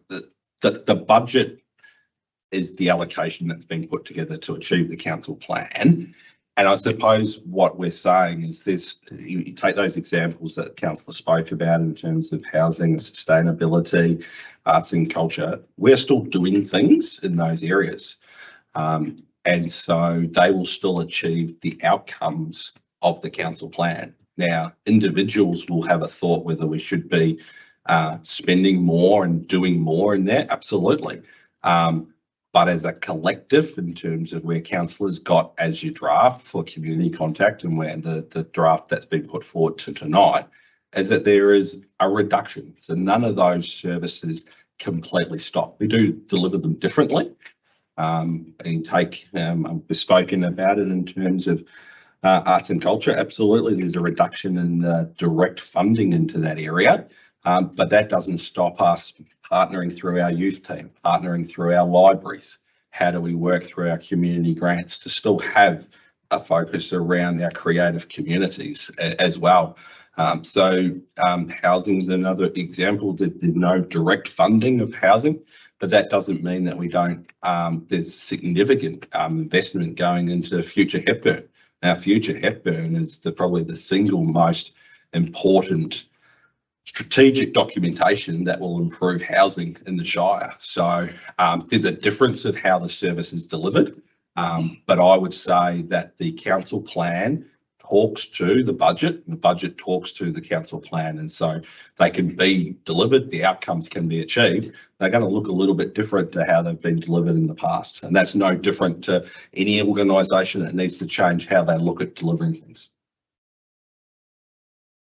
Councillors? So my second question is around the community feedback that we received, and maybe you could give some context as to, it seemed to me that it was quite a considerable amount of feedback for this budget, and that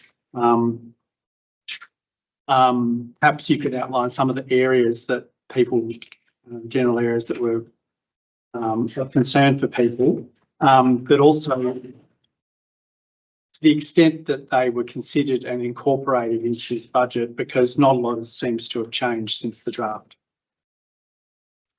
So a couple of things in there. So over 200 submissions. Now, many of them were from the same individuals that might have been submitting on both the council plan and the budget and the revenue and rating.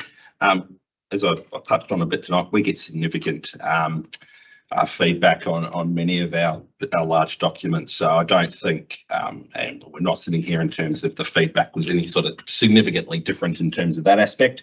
Under the key themes, so page 39 of the agenda was certainly the key themes that have come through, the detail and transparency. There was certainly a number of comments about past financial decisions, commentary on the rate increases, community services, community engagement. There was a number of comments in terms of there does need to be a focus on those essential services. Comments around, as you've raised, around concerns around the changes and budget allocations around arts, culture, environment, housing and development, and the need to be financially responsible. So key themes that I think in some ways didn't surprise us, because that's what we had been working through. I think what I can do, and I'm sure councillors would speak to this, is that the submissions that were received, both in the latest round with the draft document, but all through the whole process of the 9 months, have been reviewed with detail. I know councillors spent a lot of time reading the particular submissions, and I know we spent multiple workshops in terms of what to change or how we would do things differently. Ultimately, if you look at the budget, like if you put some money back in for something, you are going to have to take something out, and ultimately council, in terms of the changes that we've made, we haven't done that absolutely in terms of a change, but I think there's a really keys around strengthening some of the language in there. And I think what was also really important is that the draft documents were put together after all the workshops, but after significant workshops on the survey and the deliberative engagement. So councillors and officers really did listen to community through that drafting. And so we would say we've got a lot of it right as well. So as I said, each individual will have their thoughts on where service cuts or changes or service delivery should come to. Councillors' role and the officers' role in putting these documents is to take all of the feedback and all of the thoughts and how you best think that this budget, the supporting documents in terms of the revenue and rating, the asset plan, the financial plan, will deliver for our community through the council plan. Further questions? Councillors? Can't see any hands, so we've got a motion here before you. It's a fairly long motion, councillors, and I take it that you've all got it in front of you. Now, just remind you that there is a greater time allocation for this, so I'm looking for a motion from somebody to adopt this recommendation. I'm happy to. Moved Councillor Hockey, seconded Councillor Clark. Thank you, Councillor Hockey. Thanks, Mayor. I'd just like to comment that in preparation for tonight, I went back and watched the equivalent meeting last year, and it was amazing how prescient the conversations were. It was as though folk pictured this very evening and how challenging it would be and how challenging this draft budget would be. So, yeah, that would be my only comment at this stage. Thank you. Councillor Clark. Yes, thank you very much, Bert. And I too, in an effort to, as a new councillor, to understand, the history of where things come, I did go and review the meeting on the 25th of June online, and it was interesting. And one of the themes that came out of that was that, and it was very clear that no matter how deficient a budget is, it needs to be passed because we need to fund our activities. And I think that comment still holds, really, really true. I think in this instance, and certainly the budget is certainly not deficient. I think it is brave. I think it is well considered. And I do want to acknowledge the difficult decisions that that we do all need to make, and our community, will be experiencing as we move forward.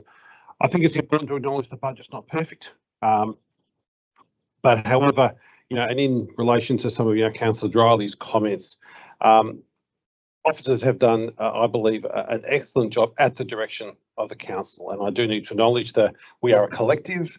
It has been a majority decision, and there has been dissent, but it has been a majority decision, which is democracy at work.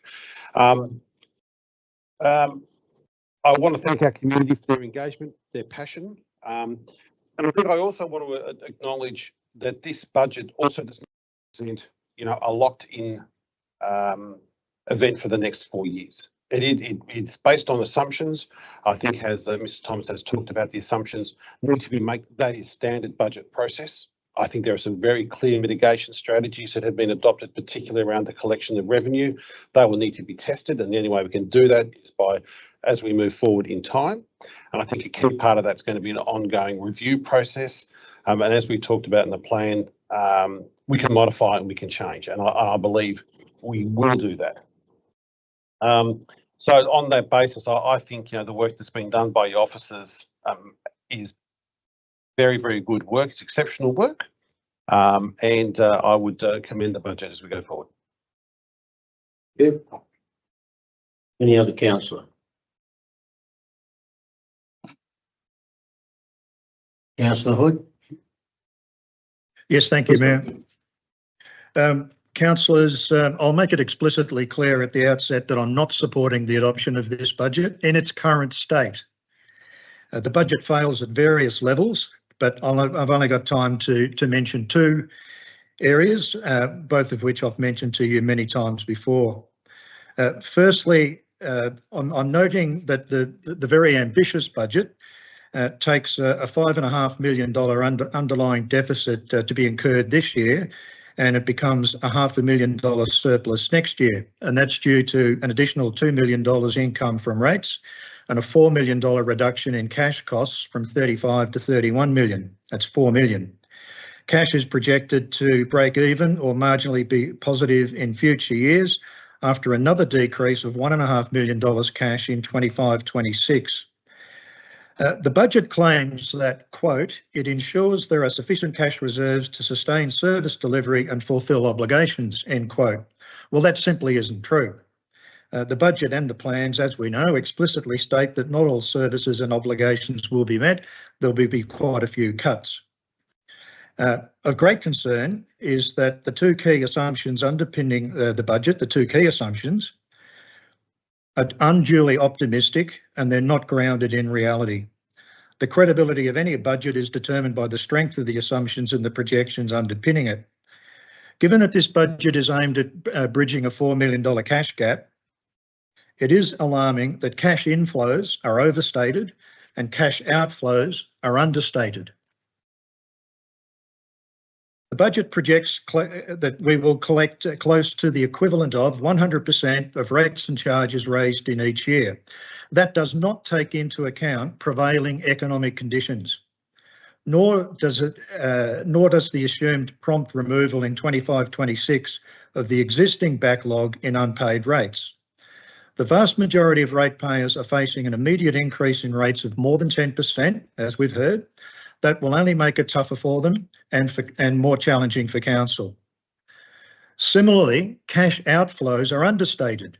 The budget aggressively assumes that the full $2.6 million in planned cost reductions will be achieved and saved in 25-26. In other words, the changes to all those services will be fully implemented next week on the 1st of July and a full 12 months cash savings generated. That just can't and won't happen. A key reason there was a scarcity of detail describing the service changes in the draft budget was that many of the changes are yet to be designed and some consultation is still ongoing. An analysis of the cash flow shows that if all of the cost savings initiatives are implemented on or by the 1st of July and a full year savings of $2.6 million is achieved, and if there are further cost reductions of $1.6 million, and if the rates income is collected at a rate of 100%, and if the backlog of $3 million in overdue rates is immediately and permanently cleared, and if all of the other assumptions prove to be realistic and fully achieved, and if there are no emergencies during the coming year, then cash will still decline by $1.5 million and break even in future years. But there will still be minimal buffer of unrestricted cash, no cash to fund construction of new assets, no cash for co-contributions to grants, and no cash for emergencies. Therefore, the ability to fulfil the budget and plan commitments and provide essential services is severely compromised. That outcome is going to further diminish confidence and trust in council. Adoption of the budget in its current form will create false expectations, and there will be insufficient cash to fund services that we are promising in the plan and budget. The second main area is the disconnection between the budget and the plan. There are just too many irreconcilable differences and contradictions between the plan and the budget. The plan quite rightly focuses on active living and mental well-being and a return to back to basics. But here are 3 examples on the disconnection. The plan states that council is committed to providing services with a particular focus on those who are most vulnerable. And yet the budget turns around and slashes $100,000 out of early and middle years, $80,000 from youth, $500,000 from health and wellbeing, $95,000 from positive ageing, and it cuts 25% out of libraries and customer service. Second example, the plan promises to enhance community preparedness and resilience for changing conditions. And yet there's $500,000, 52% reduction in emergency management funding. Third example, the plan promises to provide access to recreation opportunities in order to increase participation and promote wellbeing and connectedness. What does the budget do? It takes $300,000 out of the recreation budget, and then there's further unspecified reductions to swimming pool opening hours. Meantime, the reductions in other areas are yet to be quantified. Councillors, but you're winding up now. Yes, I'm winding up. Yep, I'm on the last paragraph. Councillors, this budget needs more work. It needs to be based on reasonable, achievable assumptions. Some of the budget allocations need to be properly considered after further consultation with the community, and there needs to be much more genuine discussions with the state government about the Shire's viability. Kicking the budget can down the road to December is not the responsible path to take. Thank you, Councillor Hood. Any other councillor? Councillor Cornish. There's no doubt the budget is tough, but the decisions are sound. We as a council have cut back spending. The Essential Services Commission has approved a 7% rate increase. in addition to 3% rate cap percentage for the next 12 months. Council has put in place over 4 million in operational savings, as well as reducing capital works to focus on the renewal of current assets. Our current situation is not ideal, but moving forward, it is responsible at this point in time. Council has workshopped over many hours the service reductions and consulted with our community. We are aware of the impacts on our community, and some services will be delivered through partnerships or improved advocacy and grant funding to deliver programs. In formulating the budget and supporting documents, including the council plan, we have fulfilled our legislative requirements. I am pleased to note that my suggestion for the inclusion of a 6-month budget review is included in the recommendation. But there is a difference between a quarterly financial report and a mid-year budget review. The quarterly financial report reports financial performance, and the focus is on what has happened and is a legal requirement, reporting every 3 months. The mid-year budget review's purpose is to assess and adjust. Its content is reviewing the budget versus actuals and forecasts. The focus is on what has happened and what may happen, and it is not a legal requirement, but it is important to analyse variances and why actuals may differ from the budget. It may include recommendations for budget adjustments and will contribute to Hepburn Shire Council's transparency and accountability. I am supporting the budget. It's a difficult budget, but in saying that, the current situation is not something new to this council, and it's not something new to the former council and councils. There was a lead up to the position we're in now, and I still believe, and I did mention, I'm not saying this, what I'm about to say, to have a go at anybody in particular, but I do believe that actions could have been put in place sooner to mitigate some of the concerns and losses we're copping right now. Decisions could have been made in a more responsible manner, and also with the mindset of providing for the community what is fit for purpose, but not entirely what they want. That is important mindset for me, because what the community wants isn't always what they can have. And we as councillors and as a council want to strive to fulfil what our community wants. But now we're at a position where we can only provide what is necessary and what is functional, what is achievable. There is no more overspending. I will not ever endorse any overspending or put my name to anything that is not transparent and accountable. And at this point, we're working with a difficult budget, but it is achievable. And also remember that budgets are not only X amount of dollars in 12 months' time. Projects can be delayed. Projects can go from one financial year to another. It's like a rob Peter, pay Paul situation. And that's how you actually get your grants. One project can wait a little bit longer in order for another one to progress. It's juggling. And so it's not always as it seems. And it's not always as it's projected on paper either. So, but I think we'll make it, and we will be here for a long time to come. So that's all I have to say. Thank you, Councillor Cornish. Any other councillor? Councillor Riley. Thank you, Mayor. I want to begin by acknowledging the very real financial pressure this council is under. Rural local councils across Victoria are struggling to meet growing community expectations with fewer resources, constrained revenue tools and rising costs, many related to the impacts of climate change. The state government's rate cap continues to limit our flexibility, and the recent local government outcomes report paints an overly optimistic picture of our financial sustainability.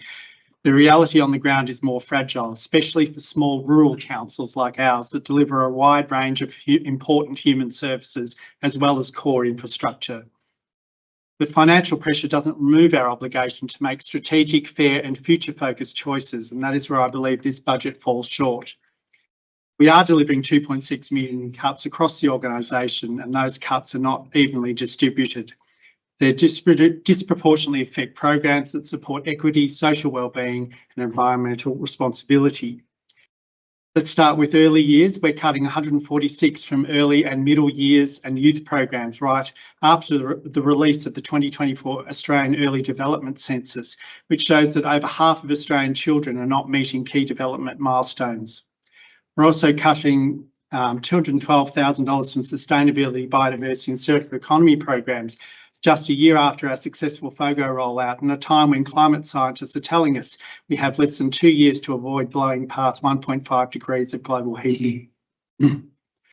We're cutting 67,000 from arts and culture, despite knowing how much our creative communities contribute to better mental health, economic development and identity in regional areas like ours. We're removing our inclusion officer role, despite being home to Chill Out Festival and having one of the most visible and active regional LGBTQA+ communities in the state. We're cutting level of services to pools and libraries, the most accessible, universal and equitable services we offer. And we're cutting the housing officer role at the very moment we're starting to explore real potential for our land holdings to unlock affordable housing. We're seeing a narrowing of technical constraints, and in doing so, we're not asking the question of what community are we wanting to be. We've produced a budget that reinforces institutional power structures, protects the centre and asks the most vulnerable to carry the greatest burden. We say we're committed to equity, inclusion and sustainability, but those values are not so visible in this budget, not in the cuts and not in the process. This is not a budget for the future, it's a holding pattern, one that leaves us stalled at the very moment we need to be acting more boldly. I acknowledge the work of our staff and in putting this together and those that are impacted by the decisions being made. I acknowledge the effort it takes to find savings in a somewhat broken system. We could choose a different path, one based not on austerity, but on community wealth and regenerative governance. We were elected to do more than manage decline. We were elected to lead, and leadership means asking tough questions, challenging outdated thinking and making decisions that honour the people and the environment we serve, not just the systems we've inherited. This budget doesn't test, and I cannot support it either. Thank you, Minister. Councillor John. Thank you. Councillor Hewitt. Yes, thank you, Mayor. Look, I've listened to all of my councillor colleagues now speaking about the budget, and what I agree with all of you is that it is a very tough budget and it's tough decision making, and it hasn't just come out of nowhere, as Councillor Hockey indicated and Councillor Clark indicated, in the work that was done when last year's budget was brought in. However, I'm like Councillor Cornish. I think that there has been a lot of work done. There was a reason I referred you to page 10 of the council plan when I was talking about it, because it's clear on that about what council is responsible for. Community buildings, reserves, sports grounds and playgrounds, town planning and building permits, cultural and community activities, libraries and youth spaces, local roads and traffic safety, resource recovery, waste and health promotion services. And it's my view that this budget does, by going back to basics, address those key things that council's actually responsible for. It also, as the CEO has indicated, meant that some of those areas where things have been cut will still occur. Roads are important. People's safety and lives depend upon it. We're supporting active living, so our community sports grounds, playgrounds, those things. And I'm really pleased that we have kept the increase or a large amount of money in planning, because if we hadn't, the work that the previous council spent on future Hepburn would go nowhere and would have been wasted. And one of the big things that the community says to me they want are roads, good roads, and they want better planning outcomes, and they want better planning processes. So this budget does deliver that. As Councillor Clark indicates, and Councillor Cornish too, the figures and the CEO, the figures are at a point in time. We've already seen changes from what was drafted and sent out to community consultation. Some of the changes are more positive. We've seen the federal government bring forward the untied financial grants, which alters what which will make us look like we've had more income this year than, even though we have to spend it next year. So it is a timing issue. That's why I agree with Councillor Cornish that a proper mid-year review will track how we're going. So, so I'm happy to support this budget while acknowledging that it is tough. And again, I thank, and there has been, as I think Councillor Clark said, dissent in getting to this position. But I thank my colleagues for the debates and the discussion, the officers for putting the work together, though, and also the community and those organisations who contributed. Thank you, Councillor Hewitt. All right. Do we have any wish to have right a reply?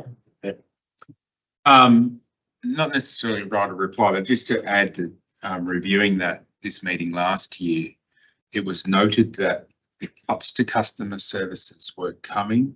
They could not be delayed any longer, and the community had indicated they didn't want them, but it was flagged that they were inevitable. Thank you.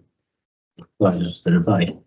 All right, councillors, you've got the resolution before you. And so I'm going to put it. Those in favour. That's Councillor Cornish, Councillor Hockey, Councillor Hewitt, myself and Councillor Clark. Those against. Councillor Riley and Councillor Hood. I'm going to declare the motion carried. And thank you for your consideration. We now move to any items of urgent business. No items of urgent business. We now go to Councillor Councillor Hood. Councillor Hood, sorry. Yeah, Mayor, a purely administrative note. There is still no electricity in Trentham and my laptop is going to run out of power any moment. So if I disappear, that will be the explanation. Well, Councillor, I'm happy to give my report, and then if with the indulgence there is an order here that I'm happy to put your report first if you so desire.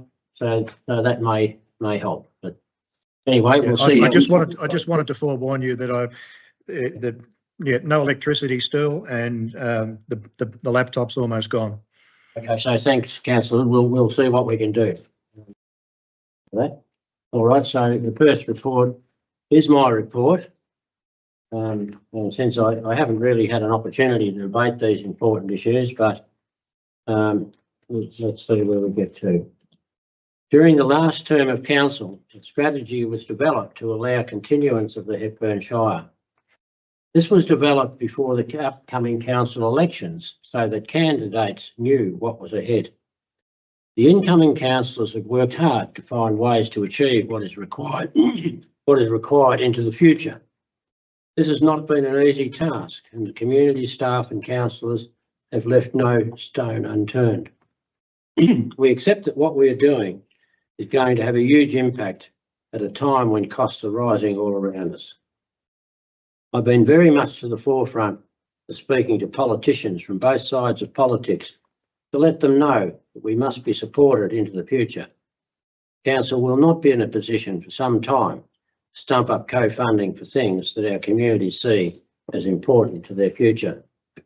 We have joined with neighbouring councils, and indeed those across Victoria, in opposing the introduction of the emergency service levy in the unfair manner it is to be applied and collected.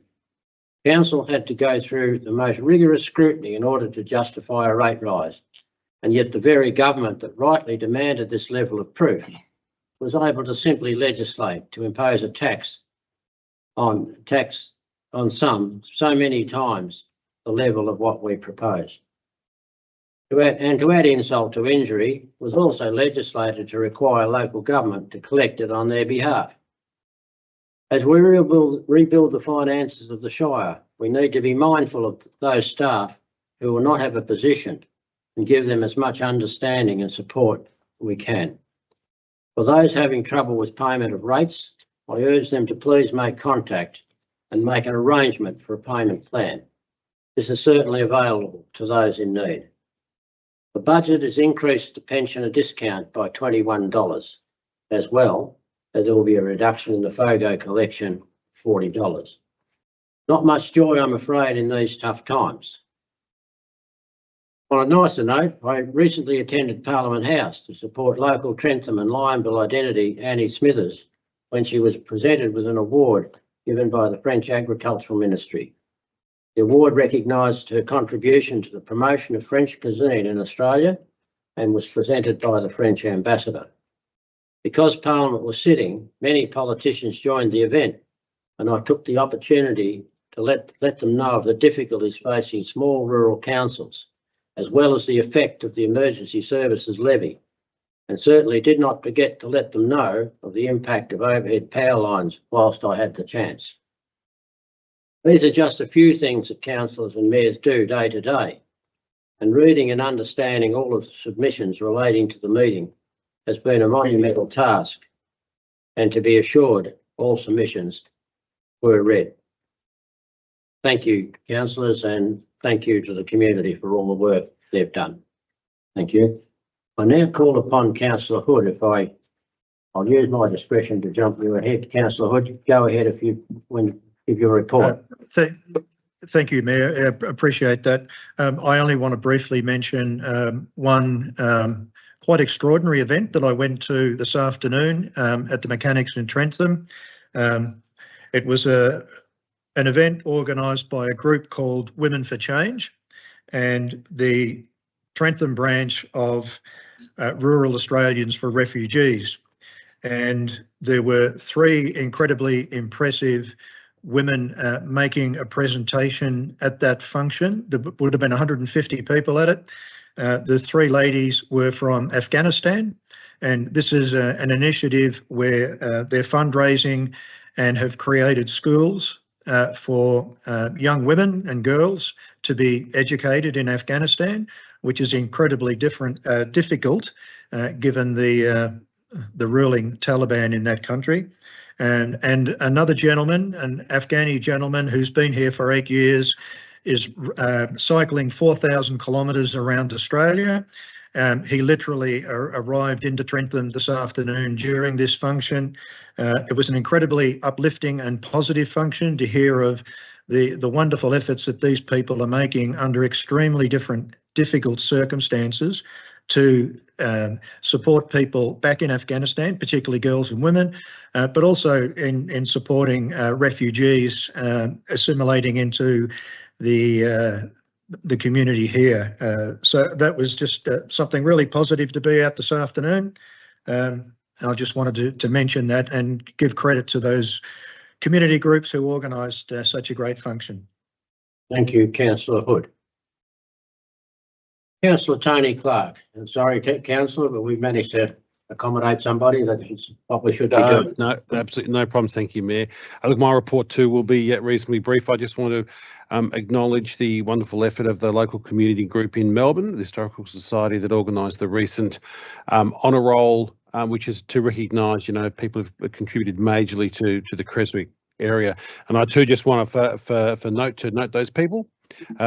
William Oswin, Paul Rizzoni, Harold White, and finally Arthur Holton, who was actually my grandfather, who was also a Shire councillor as well. So thank you, and also just to acknowledge all the work that everybody has done behind the scenes, getting all the achievements we've done and signed off on tonight. Thank you. Thank you, Councillor Clark. Next is Councillor Shirley Cornish. I'd like to acknowledge what Councillor Clark just spoke about. I also attended the event along with yourself, Mayor. It was incredible event. It was so well done, and I enjoyed myself thoroughly. It was very well done. So congratulations to all those honoured, especially your grandfather, Tony.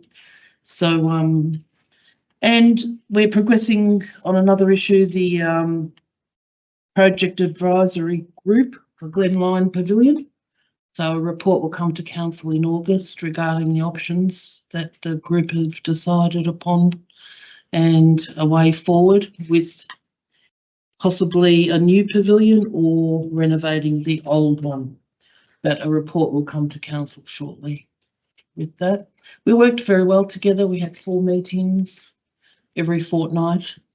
So that was over a 2-month period. And we worked very well together. So it was a really good outcome. And just quickly, it's been 3 consecutive evenings in Glenlyon.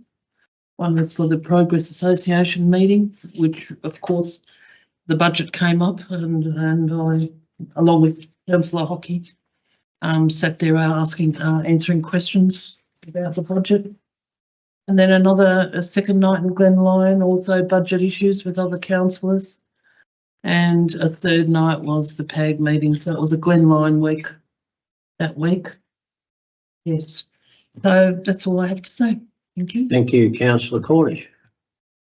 So next we have Councillor Tim Dryley. Thank you, Mayor. This month has seen a sense of troubling contradiction between the devastation playing out on the world stage and the quiet, diligent work back home in our community with the documents we've been considering tonight. Internationally, we've seen a deeply alarming situation with the illegal and escalating military actions with Donald Trump's bombing of Iran and Israeli government's continued assault on Gaza and the escalation in Iran. These actions have been justified in the name of security, but they're fueling the fire of global conflict. The Australian government's response has been a shameful endorsement of these strikes, paired with little more than a polite nod to diplomacy. It's not good enough. They threaten to tip us into a much larger war, and the human cost, especially civilians, families and children, is unbearable, as we're witnessing with the ongoing genocide in Gaza. Look, meanwhile, here in the Shire, I've been reading through the many positive community submissions to our draft council plan, budget and other documents, and listening carefully. And I really respect the effort and contributions that people have gone to present those issues to us in the various ways that they have. In particular, I want to mention the Sustainable Hepburn Advisory Committee's feedback session that I attended, and they were raised some concerns around the dilution of environmental protections and the diminishing emphasis on climate action and biodiversity. They also spoke powerfully to the need for greater actions around housing affordability. I also just want to mention another positive experience that I had during the month, and that was I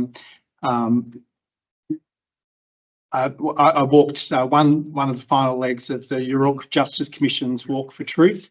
It was 21 kilometres from Werribee to Yarraville, alongside others committed to listening and acknowledging the truth for First Nations people. The York Commission is Victoria's first formal truth-telling process, bringing to light the historical and ongoing injustices experienced by First Nations people. Here in Hepburn, I also joined the Reconciliation Week flag-raising ceremony in Creswick, standing with primary school kids whose voices reminded me that the future can be more honest, more inclusive and more compassionate if we choose to make it so. And I'll leave it there. Thank you. Thank you, Councillor Dryley. Now we move to Councillor Leslie Hewitt. Thank you, Mayor. Yes, this month has been a little strange, I think. Like the rest of you, I've attended various meetings and groups with people to talk to them about the various documents that we've approved today. Councillor Cornish, must have been a councillor influx to Glenlyon because I was there on 3 occasions as well. As well, I've had some behind the scenes work as deputy mayor in my deputy mayor role, working through some complex queries from councillors and community members and the mayor.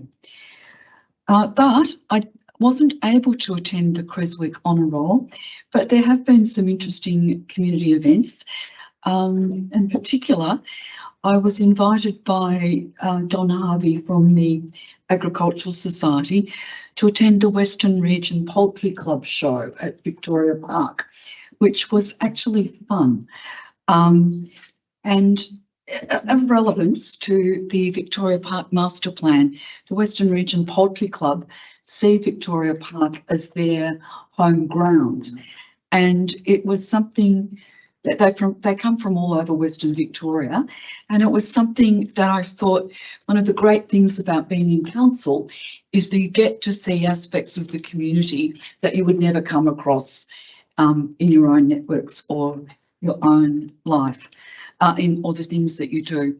I also attended the Dalesford Probers birthday meeting, and again, both those events, like the Creswick Honour Roll, ran well because of volunteers in the community, and that encourages me to think that the Hepburn Shire community will be able to work together and will be able to address some of these things that provide services and make the community a better place to live.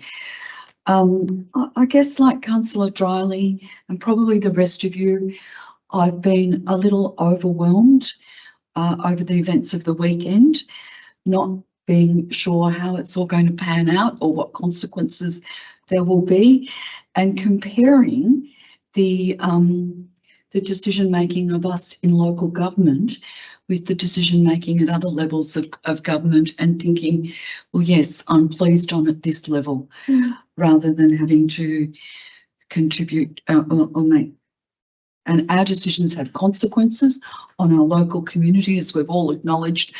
But some of these decisions, however we think about them, go a lot broader and have a lot more consequence. So that's all I wanted to say. Thank you very much, Councillor. All right, Councillor Pat Hockey. Thank you, Mayor. Look, I wanted to use my report just to acknowledge the work of officers and all staff at the Shire in the first half of the year. I frequently find staff attending functions and meetings in support of councillors and the organisation after hours and on the weekend, which just so often seems to me to be over and above the call of duty. While as councillors we expect and accept that we are upholders of democracy, it frequently seems to me that the officers and all staff find themselves also at the front line defending this form of government. To my mind, it's a huge ask and at times verges on the heroic. With respect to tonight's work, I would like to personally thank all those who incurred sleepless hours and even nights in the preparation of the budget and plans presented tonight. In my view, an individual's work should not impact on their personal health, and if this has occurred, as it inevitably does these days, I consider it to be deeply regrettable and a reflection of the intensity that many in the community bring to this space. So thanks again to all the staff. Thank you, Councillor Hockey, for very well echoed words, I would say. Thank you. Well, that brings us to the end of that, and I'm now looking for a motion that council receives and notes the mayor's and councillors' reports. Do I have a mover? Just moved, Councillor Hewitt. Seconded, Councillor Cornish. All right. Those in favour? Those against? I'll declare that carried unanimously. All right, now we've got the CEO's report. Thank you, Mayor, and thank you, councillors. And can I say a massive thank you to councillors, community and staff in terms of It's a really significant undertaking over 9 months to move through and develop the suite of documents that council considered and ultimately adopted tonight. And I'm sure we will have our thoughts of inclusions and exclusions, but it is a massive thank you, and thank you in particular to the really kind words from councillors around the support provided by staff, and I'll make sure that those are passed on as well. To staff, hopefully we can take a few days to reflect in a deep breath through the documents, and we might get the new financial year in terms of the delivery. But I really do want to thank staff in particular for the work put together and the pride that you should be able to take and the support that you provide to councillors on the really important decision making. It was really exciting to be able to attend the local government professional awards earlier this month, and amazing to take out 2 awards. Geelong Barring is a game-changing investment by council, both in terms of a mountain bike facility, but what it does in terms of economic development for Creswick and the Hepburn Shire, what it does for the health and well-being, particularly of our younger people, but so many people, you see many and all ages riding that track. It has been a tough decade to get to that project, but to have that project awarded by our peers in the local government sector is particularly pleasing, and massive thanks to those particularly involved in the project. So thank you very much for that. It has been a light on agenda in terms of other items, so please bear with us, councillors and community, while we catch up on a few other items. We do have our integrated transport strategy out for community consultation, and we are kicking off a number of the other projects as well. And on some sad note, councillors and community, I want to acknowledge the passing of a long-term staff member of Hepburn Shire, Kev Bennett. Unfortunately, has passed away following an illness. Kev has been an integral part of Hepburn Shire over 20 plus years, really forming a big part of our maintenance facilities team, and always was willing to, you could go to Kev in terms of knowing a lot of knowledge and things to do things. So a really sad time for the team, particularly around Kev, and many staff that have been touched by his work, dedication and effort over the 20 years. So to Kev's family, we pay our respects. We thank Kev for an amazing service to Hepburn Shire Council. And that's my CEO's report for this month. Thank you, Mr. Thomas. I'd now like to have a motion to receive and accept the CEO's report. Moved Councillor Cornish, seconded Councillor Hewitt. All those in favour? All those against? I'll declare that carried. And just to note that Councillor Wood has sent me a note to say that he's had to go offline. He's no longer there, so his power has failed. So I now declare the meeting closed. 8:32 PM there. Thank you very much all. And I'll stop the recording and the streaming. Thank you very much.